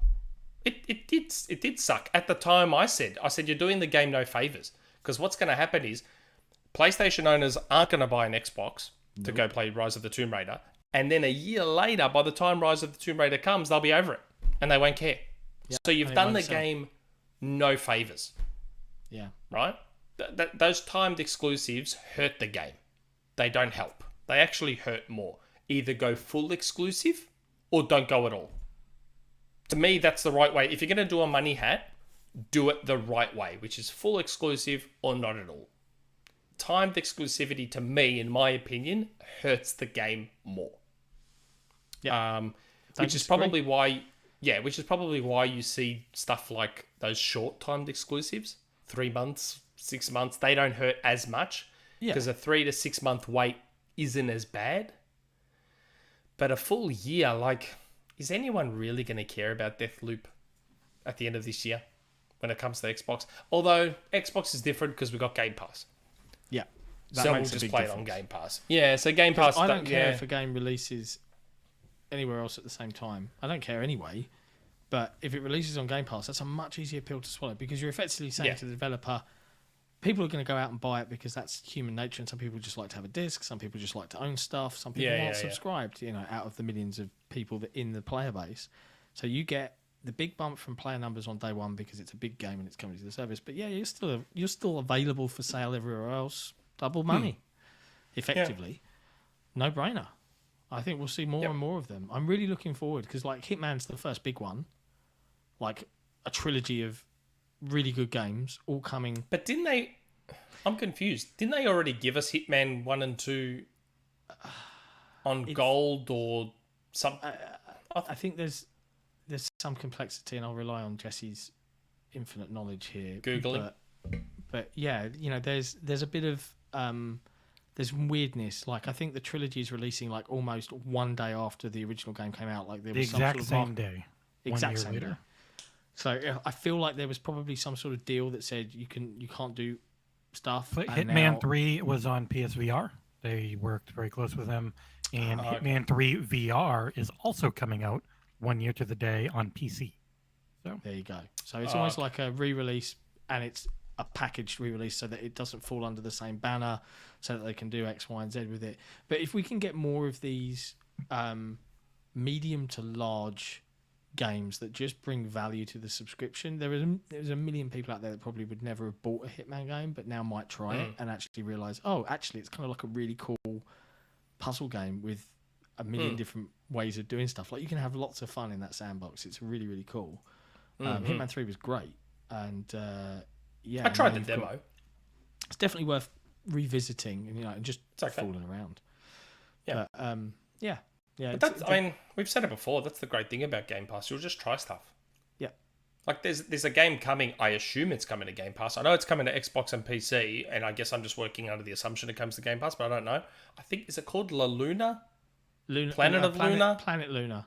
Planet Luna? I don't Luna know Planet, that one's... Yeah. Planet it's of not Luna been announced by to Game Thunderful. Pass. No. It's Thunderful. It's published by Thunderful. Looks amazing. Yeah. See, that as I'm getting older, that's becoming more my jam now. Same. Stuff like that, stuff like Artful Escape, Somerville. That's becoming more my jam as I get older. And I think a part of that is driven by the fact that when I was a kid playing these pixel games, I used to have, like, remember, I've said this before, I've said it on forums, I've said it on this podcast. People say, what's your dream game? My dream game came out, and that was Mark of the Ninja. Like, great game. I literally dreamt of Mark of the Ninja as a child to the point where it scared me. Like, I got goosebumps when I saw Mark of the Ninja because I actually dreamt of that game as a child. Like, I dreamt of a ninja game that had cartoon graphics and it was stealthy and you hit around and you killed people. I actually dreamt of that as a child. Like, so when I look at games like Artful Escape and I look at games of like Lana, Planet Lana, whatever it's called, as a kid, I always used to think how cool games are going to be in the future when they look like cartoons and like, so we're getting... Not yet, but it looks cool. I mean, if you want a game that looks like a cartoon, holy hell. It's gorgeous. Oh, not just the cartoon per se, but I always used to think about how amazing 2D games would look in the future. Yeah.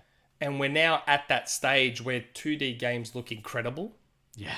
And 2.5D games. So, and I think as I get older now, between not having the time for the big open world stuff and still having that nostalgia in the back of my head, I think I'm leaning a lot more towards those games as I get older, in between my Rocket Leagues and my Fortnites and all that sort of stuff. I'm in a very similar space, mate. Very similar. Like, I can't devote the time. Like, I mean, I know, like, for example, Redfall will come out, right? Now, it's helped that it's co-op. That makes me more interested straight away. But if you look at, like, if it was like another Assassin's Creed, and even Starfield, let's talk about Starfield. I want to try. I'm gonna wholeheartedly approach Starfield. I'm gonna take some time.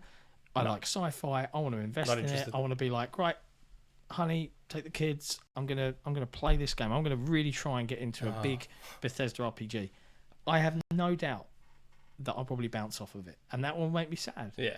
And then I won't be able to partake in the conversation. But I also have to at some point realise that it's usually the smaller, quirkier, interesting games that try new things or try different things or try and tell stories using game mechanics that are more my jam now than anything big and extravagant and AAA.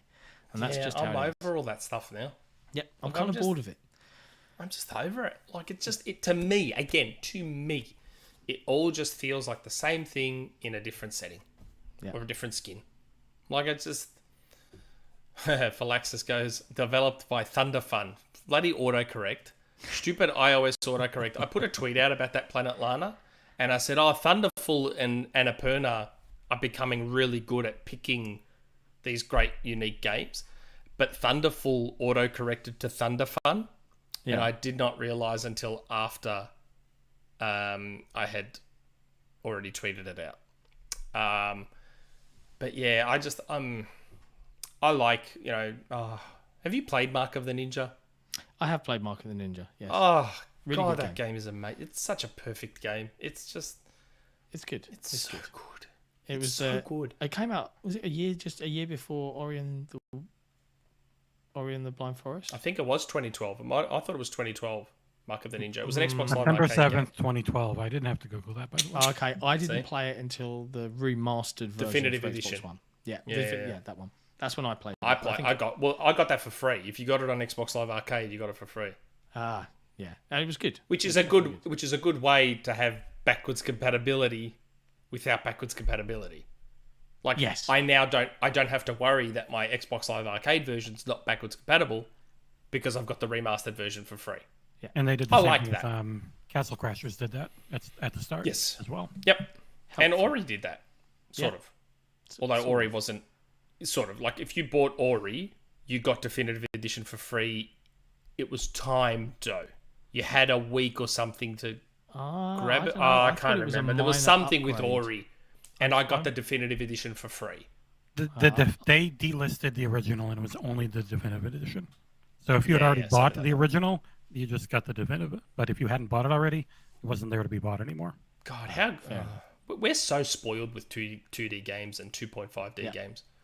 We're so spoiled. Like, we are in such an amazing period for 2D and 2.5D games, and I love it. I think they're the best I love it. genre because I think they take the most interesting ways of telling stories. I just love them. I've just always loved them since I was a kid. Like I said, I dreamed of this period as a kid where we'd get these 2.5D and 2D games that are just like hand-drawn art or just so good. Well, hey, so look, good. We've got a final super chat to end the super podcast chat on from Andrew Kembry Dobbs. Nick, please, I need your iced coffee recipe. I keep messing mine up. Okay, Andrew, because I've become very good at these. So the way I do it, and this is just the way I do it, because I have an espresso machine, a Nespresso machine by DeLonghi at home. So I take a glass, I don't know, so big. I put a pot in. I pour a bit of the vanilla syrup, the Monin. I buy the proper Monin one from Amazon. I pour a little bit of the Monin vanilla, maybe about that much. If you had a pump, it'd be 2 pumps of the vanilla syrup in first. I do 1 shot of a pod, and I do not the full-on espresso-sized one. It's the one in between that and the next one up. So I do 1 shot of that. It pours in with the vanilla. Stir it in, stir it in, stir it in so that the vanilla infuses with the coffee. It needs to become one with the coffee. Once I've got the first shot, stir it in, stir it in, stir it in. Make sure it's stirred in. Bang, do another pod, another shot of the same size. You can go one up if you want. Once you've got your coffee there, I've already got the ice waiting in my glass. Pour the coffee into the big glass with the ice in it. It sits for a little bit, just like 2 seconds, 5 seconds. Then I top it up with the milk, stir all that in. There's my vanilla iced latte. That's it. It's very simple. Now, I'm going to give you a proper recipe that isn't so convoluted and is far That's tastier. not convoluted. It sounded like a lot more than it actually is. Convoluted. Here's a proper recipe. It's a proper recipe, yeah. I'm going to put a link in the chat to a mocha coffee pot, all right? Much cheaper than buying a bloody We don't espresso have that machine. brand here. We don't have that they're brand everywhere. It's a worldwide brand. They're Bertolli. There's loads of different ones. They're cheap not as here. chips. Not that I Honestly, know go on Amazon, type in MOKKA. of. The first result, the Opel Mokka. It's a car. Wow. Well, not that one. But anyway, mocha pot, you get ground coffee, you make your coffee, it's hot, it sits in the thing. You There's get your no ice, Mokka.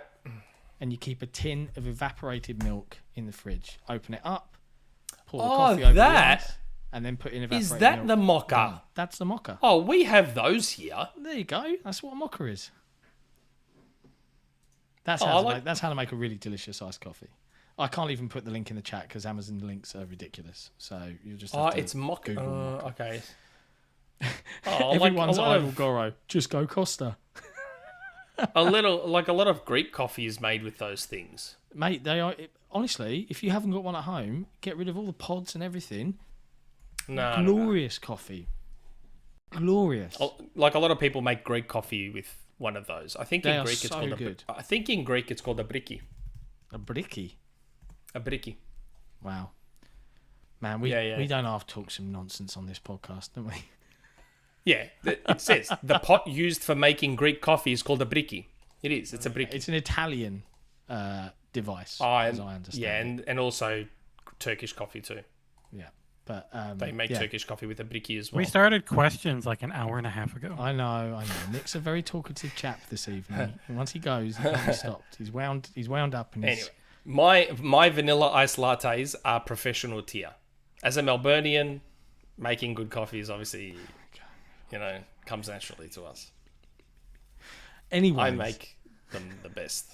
So Andrew, if you just make a clip of this part of the podcast, of that part that I was describing, and if you have an Nespresso machine, then 2 shots all of the the pods. Melburnians coming in. The vanilla first. Make sure that vanilla, because Macca's has started to annoy me now, and a lot of other cafes, the way they do their vanilla iced lattes, they just throw the vanilla in after the fact, and it's not mixed in, or they put the vanilla in first, and it just sits at the bottom. So your first 2 sips of your latte are like this hit of sugar that just destroys you, and then the rest of it, there's no sugar in it. The way I do it, the vanilla is infused into the coffee, and you're tasting that vanilla through the whole drink, which is how it should be. That is how it's meant to be. Listen here, Evaporated don't milk. make that face, because when you come down here, I've got nothing against when the you vanilla come down coffee. here and I make one of my famous vanilla iced lattes, and the thing is, I can make it even during winter for you, because you're going to think that 12 degrees is like, oh my be God, sitting out beautiful there weather. on the deck We're in going to a be sitting t-shirt. there in like jackets and jumpers going, and you're going to be like shorts and t-shirt going, oh man, Flip-flops, how mate, good is this weather? wandering around In like in me 13 thongs. degrees. And I'll be like, okay, John, I'm going to make myself a warm hot coffee, and I'll make you a nice latte. No, I can drink hot 13-degree coffee weather. in the middle of the summer, man. Like, don't get me wrong. Like, I prefer coffee hot. I like iced coffee just fine, but it's a if I'm in the mood for it. You know how hot it? Can you see that I'm sweating? It must be very warm in there with all the Like, blinds. you know how down and hot it everything. is in here? Because I've got all the doors and everything closed. You know how And hot the it is? Because AC it's off, 32 probably. today. Like, what's the temperature today? What is it right now? I want to see what temperature it is right now. God, these timestamps are going to be the worst. Yeah, you're doing them. Yeah. So it's 27 degrees right now where I live. Glorious. On its way to 32. And it's so hot in here. My God, Well, I need to make myself an iced latte. It's freezing in here, and my floor is very cold because it's tiles. And it's Look how bored Jesse looks. Who? Why do you look so bored? Who? You've been talking for like 7 hours straight. Jesse wants to go to sleep. I want to go to sleep. So we're going to call it a It's night. only 8:49 here. It's almost 3 hours. Madness. I'm calling time. Time. Thank you everybody in the chat for hanging out. It's been a weird journey today, but we hope you've enjoyed your time with us. We'll be back for episode 93. I can't believe we're so close to episode 100. Are we doing anything for episode 100? I think we're doing something. Yeah. Doing something. Do I know? Yeah, I gave it away earlier. It's Don Metric. Do I know? Yeah, Nick, I think you know. But let's not. Otherwise, people will start theorizing and getting all excited, and they'll find out. The patrons, they'll find out first. They'll get the scoop. They'll get the scoop. But yeah, we'll see. We'll see what's happening. It's not long to go. I can't believe it. It's going to be like 7 weeks, and we're there. Yeah. So, March 12th. March the 12th. I think is when episode 100 falls. Yeah, and we are going big. It's going to be a big night. Everyone's idol Goro. It's Grub again. You got it. It's our go-to guy. And Brothers got of it. Brand. Why not? Anyway, It's Grub. much love to everybody watching. As always, head to XboxEra.com. Come join the forums. Come chat to us. And we'll be back next week for another episode. And we'll see you then. Yeah, we have a guest next week too. We do. Should we say now? Should we say now, or say should we now. wait? Should we say or wait now? You can say it. So it's fine by me. I don't want to say her name wrong. I'm so bad with names. I'm good with faces. Taylor Lyles. Next week we have Taylor Lyles from IGN. She was actually happy to come on today. Like, there was 10 minutes left before we were meant to go live, and Taylor's like, I can quickly jump on now if you like. I'm like, look, it's okay. You don't have to do that. Next week is fine. If you can jump on next week's great. Yeah. So yeah, It'll be fun. We have Taylor Lyles on next week. From Which is IGN. cool. And make sure you ask her plenty of questions about House of the Dead 3 because she's a big fan. I found out. Oh, is she? Big fan of House of the Dead 3. And good. she backed the Kickstarter, which makes her even more Wait, amazing. am I mistaken? Is she also contributing to the Kickstarter? You are not mistaken. Okay, good. My memory is so bad. Like, my memory is so bad, and I We've got a lot forget going stuff. on. Like, There's I lots don't going even on. know, like, what's happening with episode 100. You're gonna have to tell me. I don't even know. I have to tell you off the air. Yeah. Are we going to be able to drag the teasing out for like 7 more episodes? Yes, we will. Yeah. Who knows? Who knows? Anyway, Yeah. much love to everybody, and we'll see you next week. Ciao for now.